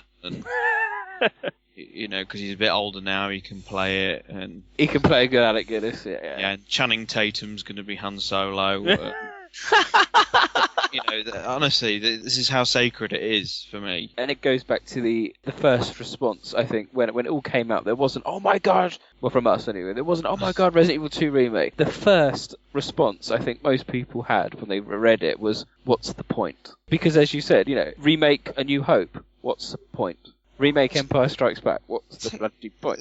I don't know how you guys feel about 2 when you replay it now, but to me it's like a time capsule. It takes me back to nearly 20 years ago, and I just think from the moment the opening cinema starts, when the game loads up and you're stood by the fiery tanker, and it just takes over me, and I just think, oh god, this is amazing. This is just amazing. And at that point, you forget how old it is. You forget the fact that the Leon model isn't quite as good as the graphics nowadays, and the entire game and the atmosphere and everything about it just washes over you, and it just becomes phenomenal, and you lose yourself in it. Stars and Batman and the guys that are that concerned, what would you have said in the week of the remake release, looking back at Resident Evil 1 on PlayStation and being so concerned, what are they going to do with it on this GameCube console, this new console? It's just not going to work. Are we going to effectively get that fantastic? See, that's interesting to me, because when they announced that and the first trailer came out, I just thought, oh my god, that looks absolutely amazing. And the difference was because the series hadn't really taken off in a storytelling sort of sense. It was like, the first Resident Evil was a B-movie horror game, and this was it, just like ramped up. And finally, with like the GameCube visuals, they could do like proper lighting, proper shadows. They really gave it that gloom. Whereas you go back to the original, it's very bright, has that nostalgic property, but it's very bright. It's there's not really much atmosphere outside of a good soundtrack. And the voice acting was always criminally bad in the original, whereas like Alison Court and Paul Haddad, they did a reasonably good job for the time it came out. The voice acting in 2 isn't awful. It's not amazing, but compare it to the first Resident Evil, where it was very much dipping its toe in a very big pond. 2 was such a step up as a sequel in terms of production value and everything. But remember, there's also the confidence of the fact that Remake was being handled by people that knew it. The same director coming back to do it. It's mostly the same team. A lot of cases, a lot of people were the same people that had worked on the original or the sequel. But I remember at the time, as brilliant as the remake looked, I remember being a bit sad about it at the same time, because the original PlayStation experience was so memorable. And we've spoken before about, as near perfect the remake is, there's still 1 or 2 little things that are missing that the original game had. And I think the saddest thing of all about this remake of Resident Evil 2 and 3, if they end up doing it, will be that original PlayStation trilogy that made us all fans in the first place will be completely obsolete. What do you mean? See, why would it be obsolete? Well, people have said that to me. They've said, "Batman, you're being a miserable git. If you don't like it, you can put you can put the original game back in." But it's not as simple as that, though, because Capcom are gonna treat this remake as the new canon version of Resident Evil 2. And when you're that invested in the story, it's hard to go back to something that's just rendered irrelevant. Do you think Capcom even think in terms of canon? Do you think that word even exists in there? Seriously? I'm going to argue beyond that as well. Like, even if they do you not think that the Dark Side Chronicles versions have already, in their mind, replaced the PlayStation original anyway? Like, as far as they're concerned, that is being the replaced canon. So that happened years ago. That's nothing new. But isn't canon what we, the fans, seriously, what we say is canon? I think Capcom were late to the party in terms of getting a timeline. Stars was doing his timeline before Capcom ever published a timeline. So I just think, I understand what Batman's saying, but it's not as if there is that official canon website where Capcom say, this is the Resident Evil lore. Obviously, there's that RENet thing, but people look at that as a joke, because recently, when it came up on Facebook, I think Newsbot put, a link to the PU timeline. And if anyone actually went to the Project Umbrella timeline, they would see how far more, whether it's official or not, is almost irrelevant. 90% of the Project Umbrella timeline comes from Capcom, because it's from timelines Capcom have released in their Japanese supplemental materials. But I suppose what I'm saying is Resident Evil 2, is set in stone, and whatever they do now with this, I don't see it as retconning in the sense that we've got the canon timeline. This for me is an experience that we can enjoy or not enjoy, but I'm not going to, if for example, Marvin in Dark Side Chronicles, Marvin not being in the office didn't retcon it for me. Marvin's still in the office. He was just put in the wrong place in Dark Side Chronicles, and I dismiss it. And that was never canon, though, was it? It was always supposed to be a kind of, just a quick playthrough of it, just like Code Veronicas, which is. So Batman, could you not dismiss, if this does do that, could you not just simply dismiss it because the RE2 still exists? Yeah, but I'm talking about much bigger problems than what room Marvin's in now. I mean, like, for example, there's so many things set in stone from what the original Resident Evil 2 did. The Sherry's infection, which is carried into later games. They already got themselves into a mess, really, by saying that, we're going to go with Claire A and Leon B as the canon scenarios. And in Leon B, Ada finds the G-Virus and Sherry's pendant. And Umbrella Chronicles, they clearly didn't think about that, because they changed it to, hang on, Ada's got the G-Virus from William Birkin's corpse. Yeah. And it's left to us as fans to try and work out a way of getting it to work, and... But that's my point before, is that as far as they're concerned, they've said that's the case. That's already replaced the version, because the 4 scenarios in the PlayStation original were already open to interpretation as to which one was correct anyway. Yeah, but in Umbrella Chronicles, they're not talking about the main scenario. I think talking more about the supplemental ones. You don't link Death's Door up with what happens in Dark Side Chronicles. You link Death's Door up with what happens in Resident Evil 2, the official one. It's exactly the same with Wester's Report 1. Capcom will be taking this remake as the new canon. Of course, they will be marketing it as such going forward. And any new events they put in this remake that they don't put in the old one, and if there's any future references to Raccoon City in Resident Evil 7 or whatever, it will be linking back to the remake version of Resident Evil 2. Yeah, exactly. Yeah, and absolutely. that's what puts me off being able, to just simply ignoring it and putting the old disc in, because I'm still torn to what is canon and what isn't. Like, I don't play Operation Raccoon City. I don't think it's a bad game, but the reason I never play it is because it's not canon. And as much as I love the original PlayStation version of Resident Evil 2, I'll probably hardly play it again because I know deep down in the back of my mind it's irrelevant. Yeah. Oh no. And I appreciate there's not, there's plenty of people who are not as invested in the story as I am. But No, I am that, but I know that's what I don't understand as well, because I am. I think that, I don't know if it's what it is, if it's just like I said, burying my head in the sand. That idea that it would affect my appreciation or the value that I hold in the original RE2. I mean, maybe if, like you say, if there was considerable differences that were then underlined by RE7, I'll wait and see if that happens. This has exactly happened in the Star Wars universe in the last couple of years, and that's pissed off a lot of people. Take Ada, for example. I mean, we're all dead frustrated because we've no idea where she's going. We've said Capcom don't know where she's going. What if Capcom suddenly turn around now and say, well, hang on, let's do this with her, and the remake of 2 is the perfect opportunity to go back and shoehorn that into her character so it's there from the very beginning. But whatever they do with her, whether it works or it doesn't, it's going to fracture what's come afterwards in terms of Resident Evil 4. Like, if they explain who she works for in Resident Evil 2, See, I think there's more it cocks up what happens in Resident Evil 4. I think there's more chance we'll get that soulless, identical remake. I might be naive. I'm not expecting there to be these massive retcons. I don't think they will do things like that. I think they'll keep it almost identical. And I just think the main questions will be from what camera angle and what perspective. No, I'm sure they'll have the best intentions. I don't think they'll go in and purposefully try to retcon big things, but they just won't think about it enough. So they end up unintentionally creating all these problems because they're not looking at it deeply enough. Okay. And Romby's right. They'll expand the opening episode, or they'll say something like, they might even change the date. I mean, shut up. The actual Raccoon City timescale is so convoluted. I know. It just about fits. Well, it does. It does. That's the genius thing about it. As it stands, there's a few wobbles, but most of it fits nicely. And they're running the risk of completely ruining that. And don't get me wrong, I mean, I don't want to come across as too negative, because if it can work, it will be brilliant. And they can do all kinds of cool things, like they can put Nemesis in there without harming things. You could have Nikolai bumping into Leon. Things like that won't have too much of an effect. No, simply because this will be the new canon, and then that won't affect Resident Evil 3. You just treat it as overriding. But as you said, it would make Resident Evil 2 feel redundant. I think the main worry is there's nothing, is there, in the past 10 years that points to what I'm hoping for. And I think everything that's happened in the last 10 years very much points to realising Batman's worries. That's the most depressing thing. All will be forgiven if there's a mention of Tyler Hamilton. God.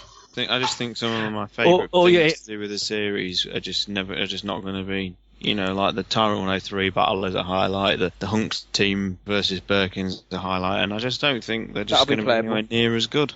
That'll be a playable flashback. It will be Why'd playable. you do this to me, Nick? you know it'll be playable. You know what you want to see, Neptune. You want to see multiple Nemesis running around. So your arguments in confidential report can be underlined. But they might have, like they did in Operation Raccoon City, they might have a playable mission where you've got to play as Hunk and then to take out Birkin. But then they'll turn around and say, well, hang on, we've got no enemies for that level. Oh, shit, let's just have a few zombies escape. And already you're changing things for the sake of gameplay.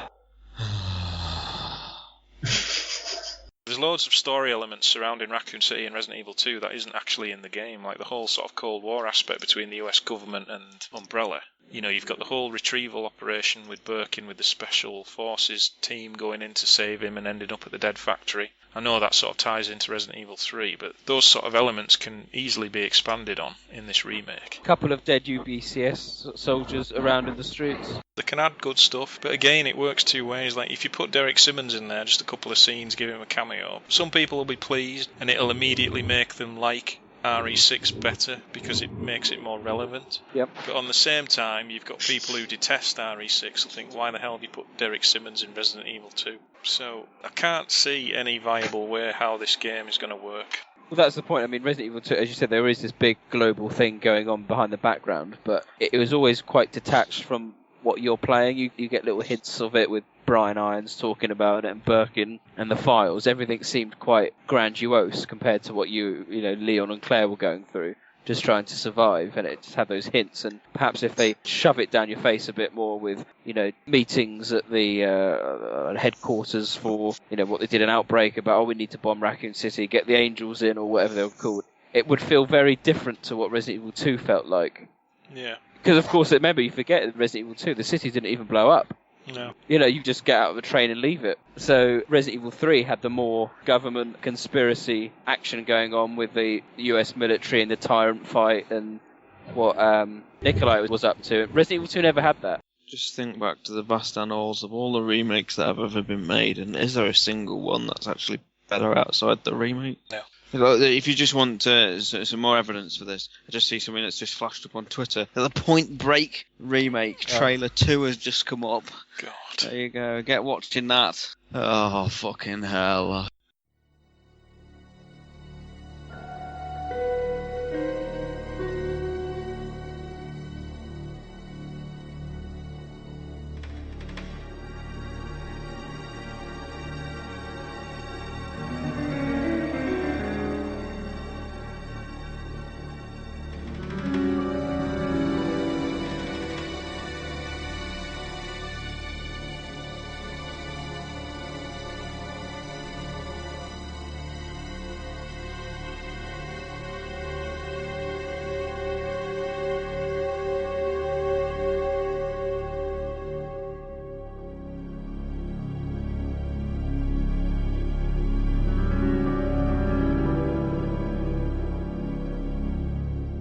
What about typewriters? Are they going to use typewriters and ink ribbons, or are we going to have save rooms and checkpoints? Checkpoints. Ink ribbons don't cater for today's kind of, I just want to dip in, spend about half an hour playing and get out. Getting the other thing as well, microtransactions. You can't do that pesky boss. Just go to the Resident Evil store and buy some first aid sprays. Is it even going to be like one big sort of game, or is it going to be levels? Is it going to be streets? Chapter 2, the RPD. Chapter 3, the sewers. It can't be that linear, because that's the beauty of the game. Is that, you can only get to certain points. Before you get to the sewers, even in the sewers, you can go pretty much a whole way back if you really wanted to. That was another thing they changed in Darkside Chronicles, wasn't it? As soon as you get out of the police station, they changed the layout of the sewers completely. For no reason at all. And added frogs as well. Lurkers, yeah. This podcast has killed me. It's vegetated me. What about Nemesis? How would you feel if they put Nemesis in? Yeah, and he'll have the robotic Star's voice from Operation Raccoon City, and a computerized heads-up display which it'll show you in first person. And he'll have the minigun from the movies just because we can make Paul Anderson canon. I'm just trying to think, is there any point in Resident Evil 2 where you could theoretically include the Nemesis in the time frame? Oh no, we're not just going to theoretically, we're going to do it, Nick. It's going to be there. There's going to be a side boss. Actually, no, technically, he could appear at any point, couldn't he? Yeah, he could, because Jill's unconscious. Yeah, of course, yeah. And you could have Nikolai as well. And it goes back to an earlier point. Why make Resident Evil 2 a remake? Why not just make, because Resident Evil 3 is so short, why not just make a Raccoon City game? They're going to retcon Carlos so it's Billy. Oh, God. Okay. Can we have any positives at all, chaps, before we leave our remake discussion? If it plays like the Marshalling Yard segment in Zero, if it plays and looks like that, I will be the first one to apologise to Capcom. But in my heart of hearts, I know it won't be like that at all. That's very noble, John. I will not apologise for my behaviour tonight. Anyway, I will just simply go and fire up the PlayStation and play Resident Evil 2 again and say, fuck you all. Well, I think if I understand your point correctly, Sean, is that if it's a remake as we think it's going to be shite. And if it's going to be a shot for shot, the argument is, what's the point? Sacred Ground is, how would you honestly feel if, the Chris Pratt playing Indiana Jones rumours are true and his first film is a Raiders of the Lost Ark remake? So what are we saying is why remake works? Is it effectively the fact that there was such a huge upscale available between those two generations of consoles, which now that upscale isn't available? Is that what we're effectively saying? That's why it can't work? Because, what you're saying, Nick, is that they can't win whatever they do. I just think the gaming industry was in a different place when the remake was made. Games were made with a lot of restraint, and there was limitations. Which there's a phrase which has been going around to describe things like the Lord of the Rings films compared to the Hobbit films, the original Star Wars trilogy, the prequel trilogy. Those kind of things were beset with technical issues and problems, and it was art through adversity. The tougher something is to make, the more creative the directors and stuff have to be. And so that's why the camera angles and stuff existed in the PlayStation 1 era, because they couldn't do the sort of vast environments and that. Now we're in an industry where literally anything is possible in a video game world, and that's why we have these nonsense tall oak sections like in Resident Evil 6, because they just can do it. It can. Yeah. I was going to say the original comparison, like the remake, was only because they were able to do all the improvements they were never able to do in 1996. So it was one of those things of like, this is how we wanted to do it, we couldn't do it at the time, and so it was an improvement, but I don't know if it's the same now at all.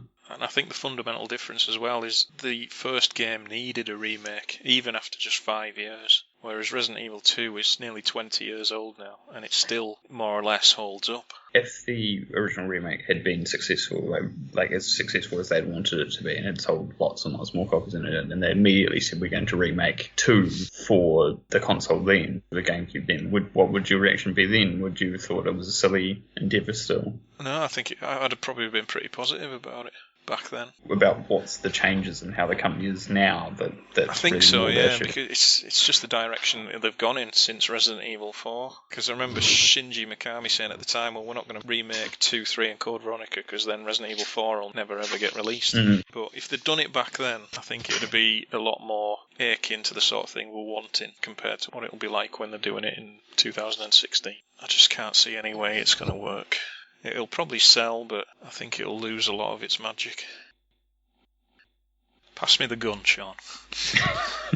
In light of the remake, regardless of how much I enjoyed Remake 1, if push comes to shove, such as my own nostalgic, and you could either choose Remake or the original to play forever, the only game you could take, I would still pick the original. Really? Yes, such as my feelings towards it. So in that way, there is no way a Resident Evil 2 remake would ever come close to what they're going to be doing. And that's comparing a great game to arguably Remake, which is even better than the original. But it just, for me, Resident Evil 1 is still sacred. I love everything about the game. Its stupidness, its B-moviness, and even though, I think I gave 10 out of 10 for the remake. But how often do you play the original compared to the remake? 3 times as much. The original? Yeah. That's interesting. I kind of, because I've got such affection for some of the older Atari games I played and the Amstrad CPC games, I probably would feel like you if I had played RE1 first. I think a lot of my affection for Remake is that was my first. I'd flirted a bit with RE2 on N64, but my true real delving into Resident Evil and playing it through and taking the series seriously and being interested in its backstory was Remake.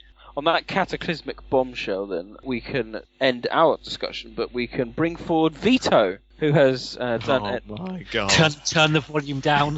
has done an MP3 call-in, so I have not had the opportunity to listen to this. So his, step back. I'm going to step back about a meter from my laptop. So let's hear what Vito has had to say about this exciting announcement. Resident Evil 2 Remake. The remake the masses have wanted for years and years has finally been announced. But us more knowledgeable fans are very cautious about it. We are because the Capcom that made the excellent remake for the first game all the way back in 2002 just doesn't exist anymore. It's gone, finished, dead. There's a new Capcom now. But even still, after reflecting for a bit, I decided to give this Capcom a chance after all. So, what can we improve from the now 17-year-old game? From a story perspective, it's rather simple. For starters, the game needs to include mini scenarios for Ada and Hunk. Yes, they both deserve it, especially Hunk. They can expand their role more. I think Fourth Survivor should be fleshed out to when he actually gets the G-Virus sample, not from when he randomly wakes up in the middle of the sewer. So that may involve a battle with G, which I wouldn't necessarily be opposed to, but I'd like to see him escape the entire centre, because I think I said in the last one that I think the canon acquisition of the G-Virus is in the lab as opposed to in the sewer. That's one thing they could fix, actually. They could explain what he was doing for 7 days. Yes. Before the Fourth Survivor starts. If they do decide to retcon that Hunk moment, where does that leave Umbrella Chronicles as a reference point? What do you mean? Well, if you're going to say, right, well, the remake of 2 is going to come along and it's going to include a hunk scenario which clarifies exactly the dates and the timing and where he got the G-Virus, therefore that makes the Umbrella Chronicles scenario for him invalid. So... Yeah, but that only deals with, again, it starts in the sewer. Yeah, but then because the game's then made that invalid, do we then say Beginnings is now invalid and No. everything, No, it'd just be that little bit in the same way that you don't treat the Resident Evil 3 part of Umbrella Chronicles as valid. That's just been overwritten as it's as another game has retconned it. And again, Vito's talked about having an Ada scenario, like a separate ways type of thing. I'm not sure if we need maybe that, but again, Death's Door kind of deals adequately with a lot of the Ada issues. You could maybe have to sort of make the game a little bit bigger, you could maybe have like a separate ways type scenario ending where she meets Leon in the car park of the police station. Yep. Oh, wow. Yeah, because there's a good 2 days that she could be around Raccoon City trying to find clues. And to expand on that, you could. I think this game would be the ideal opportunity to explore Umbrella's rival company as well, because they're never going to go back to it now in Resident Evil 7, and they're heavily involved in Resident Evil 2. They could at least make a name for it and explain a little bit more about them, even if it's just in a file. See, what worries me is this is the problem we've mentioned before, and Vito says about the RE2 original team doesn't exist anymore. So in terms of Umbrella's rival company, that's a fantastic idea with regard to Ada's journey leading up to that moment that we see her. But do they have any idea of how that journey would have progressed? Do they even know that she had a boyfriend called John? This is the worry that, these are people coming to the story that are going to be thinking more in terms of, how many gunshots can be in this scene to make it exciting rather than, keeping it all consistent with the canon. These ideas are non-starters, John, because they've got no idea what Ada's journey would have been. Oh, let's carry on. They can have also an enormous amount of cameos in reference to other games. For example, in Ada's scenario, we can have Wesker play a similar role from separate ways. Simmons can also appear, or at least get mentioned along with the family by Ada. Nikolai can also appear in Ada's scenario. They can have it similar to the Resident Evil 3 novel from Perry. Adam Benford can also make an appearance in Leon's scenario ending. Sergei can appear in the helicopter that drops Mr. X to pursue Leon and Claire.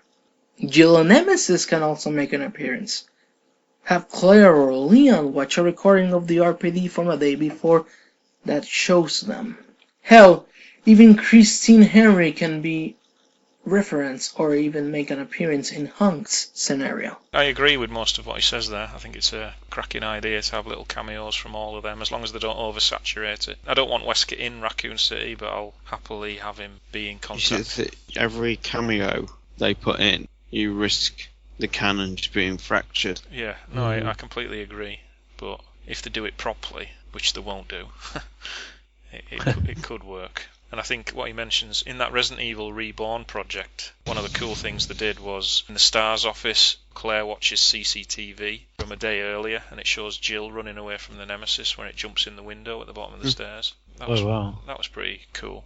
The story can be miles better and very connected to the entire series if this is done well. They can also include all the EX files from the N64 version of 2. Now, the polarizing issue, the gameplay. This situation is very difficult. No matter what they do, they will disappoint someone. People are gonna get disappointed no matter what they do. Maybe they can include 2 modes to the game. Classic mode and new mode. Or newer mode, or whatever the hell they decide to call it. Classic mode will have fixed camera angles, enrivens, fewer enemies, more files, everything that made old Resident Evil good. Newer mode can include more enemies, third-person camera, instant saves, etc. Everything that the newer fans appreciate. Me personally, I really don't really care what they do in the gameplay aspect, but I really do care if they conserve the atmosphere of the game, of the original game. The atmosphere must be preserved. Another issue I have is that no matter how I see it, the RPD needs to be changed. the layout just doesn't work anymore for a AAA title in this generation. The layout doesn't work. It will have to be changed. And this will have problems with Resident Evil 3 because they share a section in the game, the RPD. One way to fix this is remake Resident Evil 3 as well, and that will be fucking amazing because it's, in my opinion, a far better game. But anyway, I really hope this remake works. And I really hope fans get what they have been wanting for a very, very long time. Anyway, let's remain hopeful, guys. See ya. I agreed a lot with what Vito said before about the improvements to the game with the cameos, but I don't know if I understood him correctly, because some of what he said then to me was a bit contradictory. He doesn't care what style of gameplay we get, whether it's a classic mode or a new mode, but he hopes that the atmosphere is kept the same. But for me, the atmosphere is going to be very much dictated by what type of gameplay they have, and I think they will preserve the atmosphere if they try and preserve as much as the old school gameplay as possible. And in terms of changing the RPD, I don't agree with that at all. No, can't be changed. But he raises a good point, because it will look different in some capacity, and they're obviously going to have to make it bigger, and that fractures Resident Evil 3, which is another reason why I think they are making Resident Evil 3 HD. They're just not ready to announce it yet. But then that fractures Outbreak. Yeah, but nobody cares about Outbreak except us. Except the fans. Except the people that have kept it going this time. Don't worry about them. I mean, the police station could do with an extra floor, to be honest. It needs a bigger detention block, it needs more offices, it needs bathrooms, it needs a K9 unit. See, that's interesting. If to sort of overcome that limitation, if they keep it exactly the same, but as you say, don't change the original, have that there, but then build something on top, something additional on top of the original. That would work very well. Like they did with the mansion. Of course. It's still the same mansion, isn't it? Just with extra rooms bolted on and little subtle changes here and there, and I think that's all the police station needs, because it's perfectly explained why it looks the way it is, because it's a former art museum. Yeah, and I'm trying to think, are there any sections of the RPD in Resident Evil 3 that we saw that we don't see in 2? Or there's certainly the additional streets we could maybe see in 2. That's how they could expand it slightly by what we got in RE3. And also fix the sewage treatment farm error. Yes. Because that's there's no way that can fit anywhere, really, is there? There's always been errors and geographical retcons, magic elevators and all that crap. It's not an uncommon aspect of the game, but I think if it's changed fundamentally, there's problems. I mean, you could tell, as you said, it was the same mansion in Resident Evil 1 than the remake. It was just updated with new bits.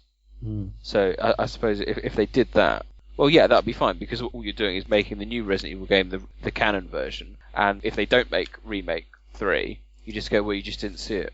Or, perhaps there needs to be a new outhouse or something like that, I don't know. Like a guardhouse edition. Or, they could just put a new file in and say that it's just a regional RPD or something, not the main one. That's why it's also small. They can easily go, oh, this was our, although Chief Irons was here, that's because he had his office and he liked to have his stuffed tigers in the back. The actual main, brand new, super built RPD is just down the road. Whether that would leave a slight foul taste in the mouth, I don't know. But yes. Would it? Okay. Anyway, thank you very much, Vito, for that call-in. Always appreciative, and I think you combined with George gave a bit of more of an optimistic viewing going forward compared to the dark side negativity that envelops most of us on the podcast. That's a bit harsh. It's impossible, isn't it? It's never going to happen. It's going to be what? Average? But that can't even happen. It's going to be a letdown. I can't see in any way how any of this is going to come up well. It may do. But particularly when Nick gave that list before, my heart sank a little each time you said something, because I knew, oh my God, that's not going to happen.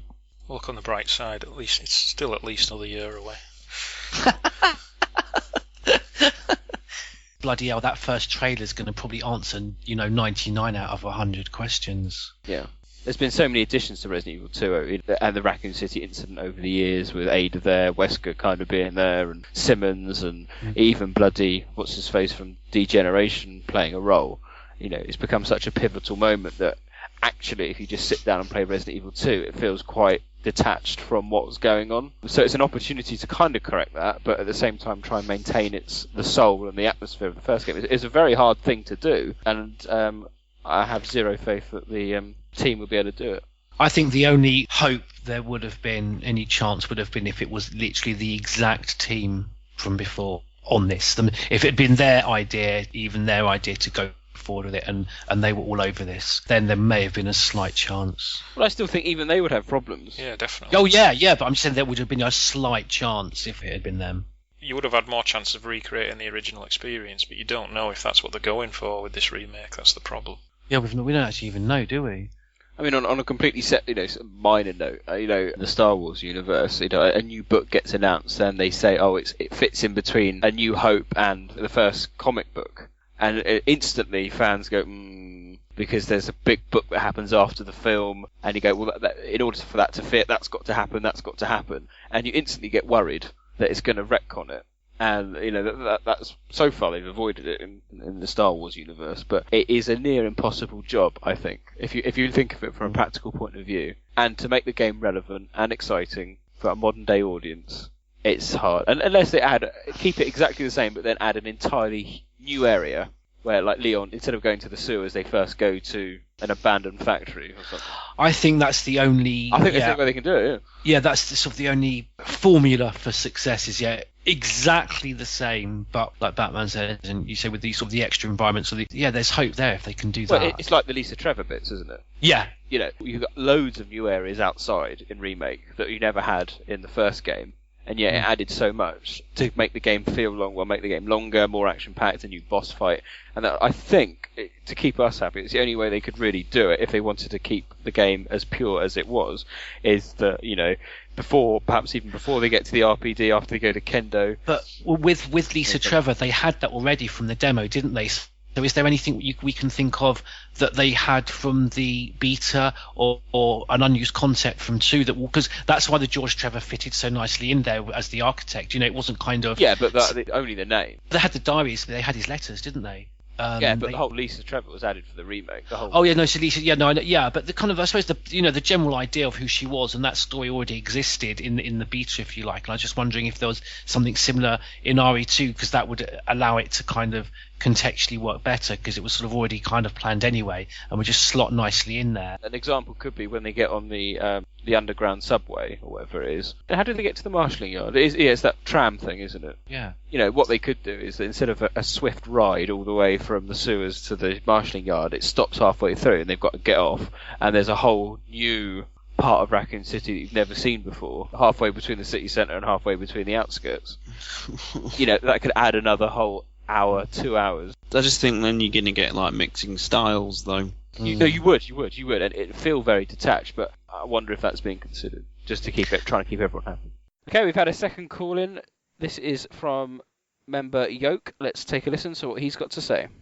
Good morning, everyone. Yoke here. I managed to hopefully fix my mic a little bit. I realize it's been sounding low for a while now. I just realized that there was a setting option for it. So I'm an idiot, but yeah, hopefully you guys can hear me a little bit better. We'll see if that's a good thing. But yeah, Resident Evil 2 Remake or Remake 2, I'm not sure what we're calling it. But I'm kind of torn on it right now.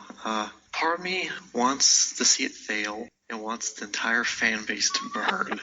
Kind of like what I think is going to happen with Final Fantasy VII, because there's no way that's going to meet everyone's expectations. But honestly, what I think mainly is that this will surprise us, because even though I have not really hate for Capcom, they're not at Konami levels for me right now.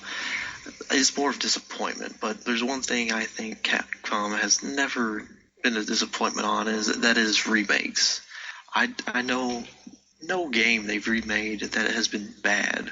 Decent, but not bad. You've had the Strider remake, you've had the Bionic Commando remake. Now reboots, they mess up all the time, I think. But I think Resident Evil 2 will surprise us. The only thing I'm about is all the things they may add from a story perspective. Because you got Surya, you got Simmons, you got events of Outbreak, you got Frederick Downing, you even have Irving running around, if I remember one of the files from 5 right. So it just seems like there's a lot of things they could add, and I think it'd be best if they just kind of split it off and add it to a Resident Evil 3 remake if they ever do it down the line. And I think that's actually a really good possibility right now. On the subject of remaking other Resident Evil games, I really hope they get to Survivor one day. I think desperately needs one, or at least a Chronicles game dedicated to it, and possibly Dead Aim. But I guess we got Umbrella Corps to tie us over for a while. Resident Evil 0 HD. Oh, this looks so awesome. I really can't say anything more about it. I love Zero so much, and this was a great surprise for me. I'm so happy more people have a chance to play this now. Oh, but even the setup, I loved when they first announced it. I think that's when they first announced it. They brought out the director just to say hi. And I really like when they bring back a team when they the old original team when they remake or remaster something. It makes me smile for some reason. And the N64 beta video they released that, I don't think anyone has seen before. That really blew my mind. I want to see more of that. But anyway, back onto HD. The only thing I'm really disappointed about is how there's no collector's edition, because the map that came with the Resident Evil 1 HD collection, that was just a beautiful collector's item for any Resident Evil fan. I just can't understand why they didn't have one for this. I guess because it's not that popular, and I've seen a few people say it's because there's really nothing memorable about Zero, but I think a lot of people remember the leeches. So I just don't get why they didn't include something like a plastic blue and green leech. But oh well. I almost forgot about the new Wesker mode. This is one for me. I really don't like hearing Richard and DC Douglas voice Wesker in the same game. It's kind of jarring. What I do find interesting, though, besides Wesker having high beams now, is why Rebecca is still there. I'm kind of hoping this is hinting at something.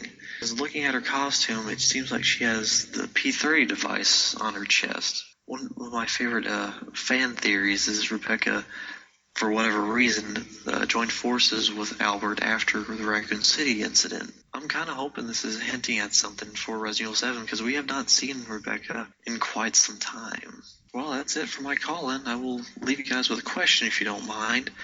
Do you guys want to see another Resident Evil game remade or remastered? Or would you rather see Resident Evil 7 come out next? Or would you rather see something new like Umbrella Corps? Take care, guys. Wow, a very in-depth call in there from Yoke. I think we discussed quite a lot about the potential need for a Remake 3, almost, and I like the idea of what Yoke presents in all the extra stuff that we actually went in quite a bit of detail back in the podcast is actually put into that game, and therefore the Remake 2 is left alone, which would be an interesting idea. It's one of those things that's, I think we're all kind of deciding whether or not it's a good idea to remake it or whether or not we want to see another game. I still don't even have an answer for that either. I did like his overwhelming positivity from Yoke, and yet in the same breath he did want to see Capcom fans burn in hell, so... I'm not sure it's swings and roundabouts. Complete opposite end, but alright. But yeah, that's it's completely missed that point with Richard War and DC Douglas being in effectively the same game. I mean, we were thinking about it as a non-canon mode, possibly. So maybe a lot of people don't think that's so bad if it's going to be the case. But they could have got, yeah. I mean, they're not going to get War back just to do a bunch of these new lines for a mode that isn't potentially a full story mode. It's easy to get Douglas. Yes, I wonder if they could have used Douglas to dub over. Well, then it becomes the whole thing like Silent Hill, the HD collection of that, and how people got very upset about the replacement of what was the original. I mean, yeah, okay, they could have provided an option and had both, but then that seems a little bit excessive. Yes, for what a DC Douglas mode on the options. Yeah, so Yoke asked the question a bit about any other games that want to be remade. Mr. Spencer, did you have any preference? I just kind of want to see the series done at this point. Oh, okay, we're at that level. I've been at that level for a while. I just think, it was done a long time ago, and Capcom, they're not going to let go of such an established brand name so easily. But I think in the long term, they really should, and then focus on setting up a new brand, a new franchise. Sail on the reboot. Yeah. The reboot train. Well, it wouldn't really be a reboot, would it? Because it'd be the same name, but it's not really going to be a reboot. No, as but such, is that? Yeah, but I was asking, is that where you're at? If they suddenly said, "Let's starting again." Oh, you mean in terms of the narrative and the lore and all that stuff? I don't know. I'm kind of 50-50 on that, because on one hand I think it's a good idea. I want them to sort of start over, but on the other hand, I'm sort of thinking, I think they need to just, in terms of starting over, just drop it dead completely and then just start over in the form of a new franchise under a different name and go from there. I don't know. I mean, I don't work for Capcom, and they're going to do what they're going to do in the end, and my opinion isn't really going to change anything that they decide to do. The wheels are already in motion, but I guess I would like to see a reboot, but again, I don't know. I don't care enough for the series to have a valid opinion, but I guess a reboot wouldn't hurt. Okay, well, thank you for that insightful comment, because I think if you listen back to all our podcasts right from the beginning, there's probably this general kind of sway going, yeah, series is crap, then series is bad, series, yeah, as... Well, it's cyclical, isn't it? Is that how you pronounce that word? It's cyclical? Yeah. There you go, that's it, yeah. It's that word, because basically what it is that it's like with World of Warcraft. I see a similarity between the Resident Evil fan base and the World of Warcraft fan base. They're two long-standing franchises, and I guess this could apply to every long-standing franchise. Is that you've got all these loyal fans? People become so sort of detached and indifferent and jaded and distant from it and think, oh, it's terrible, and it's at a low point. And then they announce a new game, or they announce a new expansion. Suddenly, all interest is peaked again. Everyone sort of jumps back on the bandwagon. Oh, it might be different. Things might be different. Do this. They might do that. So, everyone gets hyped up about it. And then, of course, it disappoints and fails to live up to the hype, and it goes back down again. And then there's a low point. There's disinterest. Indifference. It goes up. And then it happens again when they bring out, Resident Evil 8. Oh, well, it could be different this time. And people never learn, we never really change. And we kind of stick in this mindset of, it could be better. No, it's not better. What a disappointment. Oh, fuck it. Oh, look, it could be better. No. And it goes on and on and on. And until we listen to ourselves and until we grow out that mentality, until we change, then honestly the series is never going to change, and it's always going to be that cycle. Well, thanks. God, that sounded amazing. We can put some music or something to it. It might be because I'm on medication, but that was really amazing.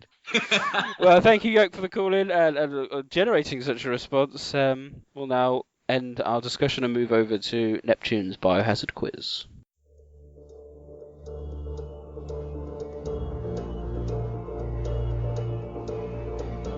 New questions and new challenges.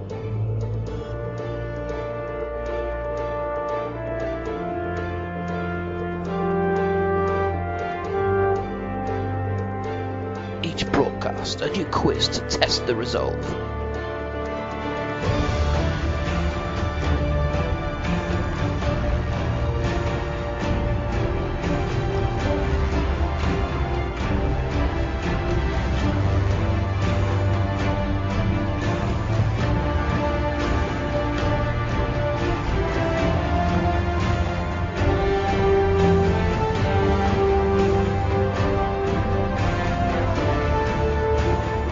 Welcome to Neptune's Biohazard Quiz!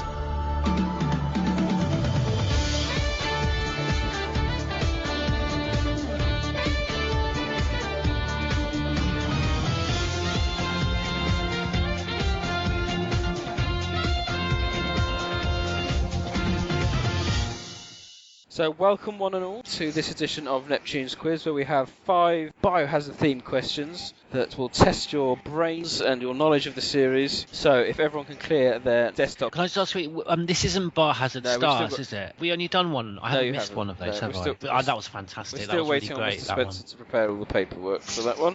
Question number 1. This is actually inspired by our Biohazard Stars episode. So, which is the odd one out? Glimmer, the Tyrant TO400TP, and the Licker Beta.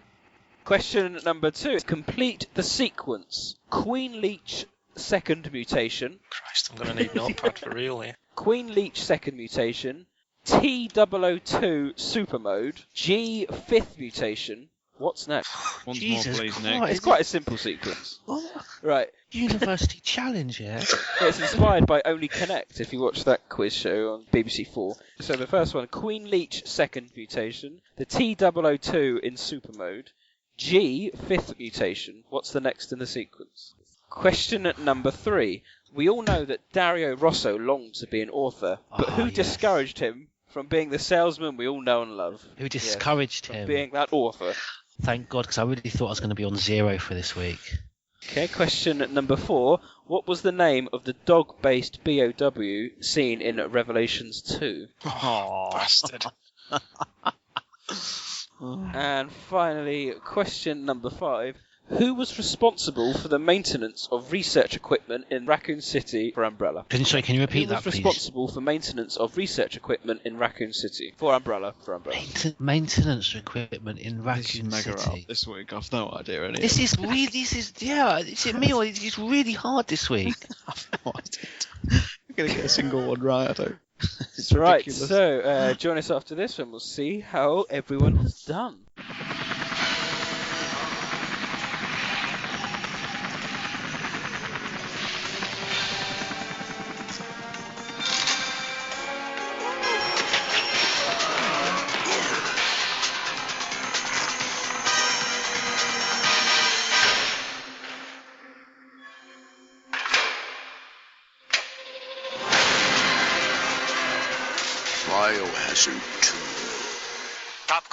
So, welcome back to Neptune's Biohazard Quiz, an interesting week, I think you will agree. So, question number 1 was this.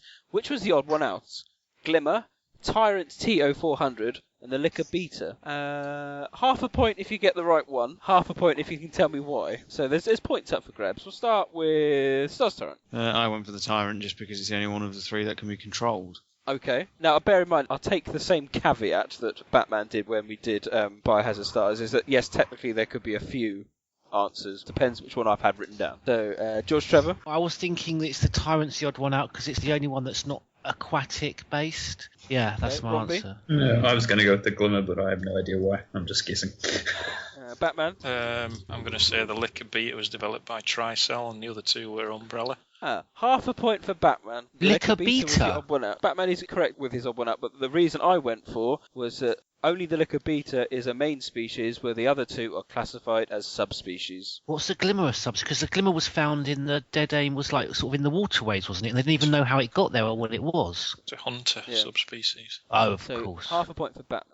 Okay, question number 2. Complete the sequence from Queen Leech second mutation, T002 super mode, G fifth mutation. What comes next? Batman. I'll be honest, I don't really understand what you're asking me. No, I don't. I don't understand. No. Can I have some sort of clue, because I don't know where you're going with this. I think I've got an answer. We'll turn over to Stars Tyrant. Go on. Nemesis final mutation. Okay. But I don't know what it's called. I don't know if it had a name, because you've gone for the games in the kind of sequence there, but I don't know what the name of Nemesis' final mutation is. I don't know whether it had a name.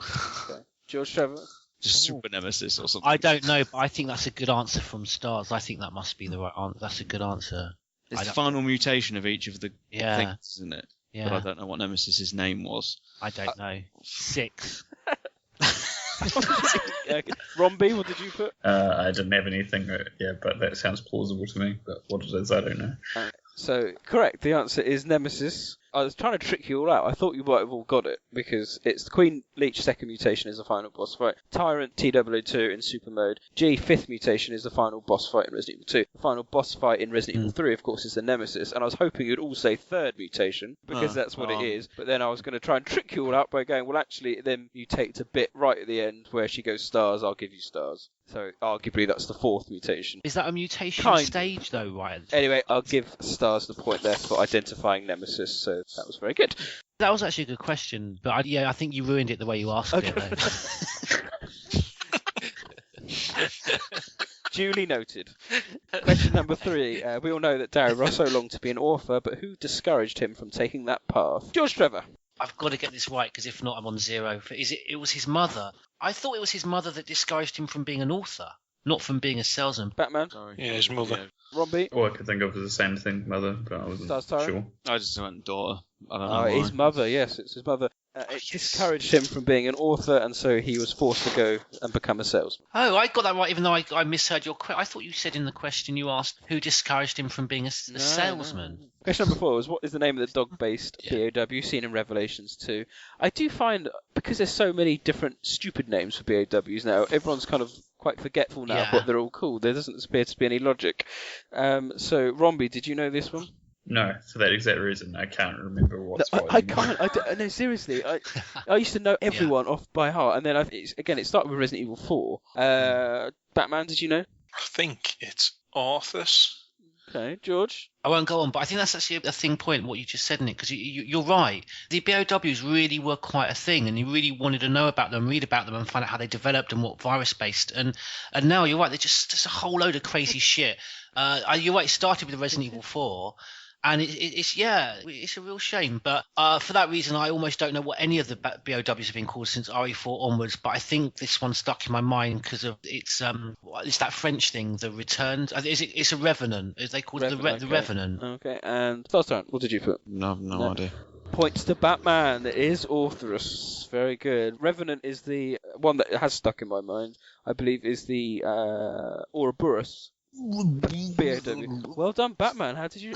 Was it a Revenant? Wasn't like a dog. How did you know that, Batman? Arthas, yeah, it is. It took me a couple of minutes, but I just remembered. Well done, that's why you're the man. Because there's hardly any BOWs in Revelations 2 compared to some of the other games. Like in Resident Evil 6 alone, there was like 20 different types of Juavo. And I actually like that design. I like that BOW, the dog thing. Yeah, with the things sticking out, look quite nasty. Yeah. Anyway, question number 5 was who was responsible for the maintenance of research equipment for Umbrella in Raccoon City? This is a very difficult question. Romby, did you know? No clue. George? No Batman? idea. Angelica Margaret. Fucking Jesus, is this Outbreak? And Stars Torrent? Tyler Hamilton. How on earth did you know that, Batman? It's a cracking timeline question because it's one of those pointless entries you can put in because I think she cleans the lab every third Wednesday of the month or something.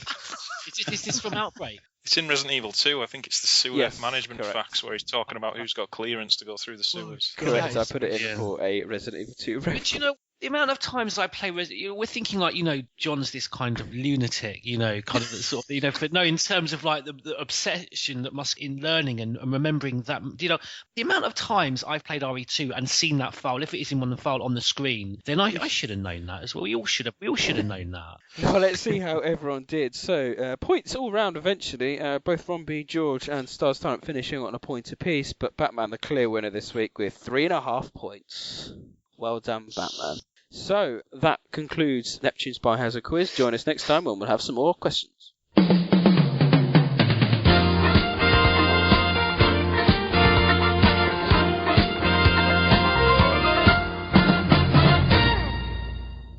Episode 32 of the Project Umbrella podcast. I'm not sure what we're going to be discussing. Anyone has any thoughts, they can pop it on our Facebook page or Project Umbrella and we can go from there. Don't even know when we're going to do it. I don't know. We'll see what comes out. I'm sure there'll be a trailer of something as we approach Christmas, a teaser maybe for Remake 2. We might get back together and have perhaps another character special like we did with Ada Wong last time. So looking forward to something along the lines of that. That concludes our podcast. Thank you very much for listening. It's goodbye from me, Neptune. Bye from me, Batman. Goodbye from me, Stars Tyrant. And it's goodbye from me, George Trevor. Bye from me, Romby.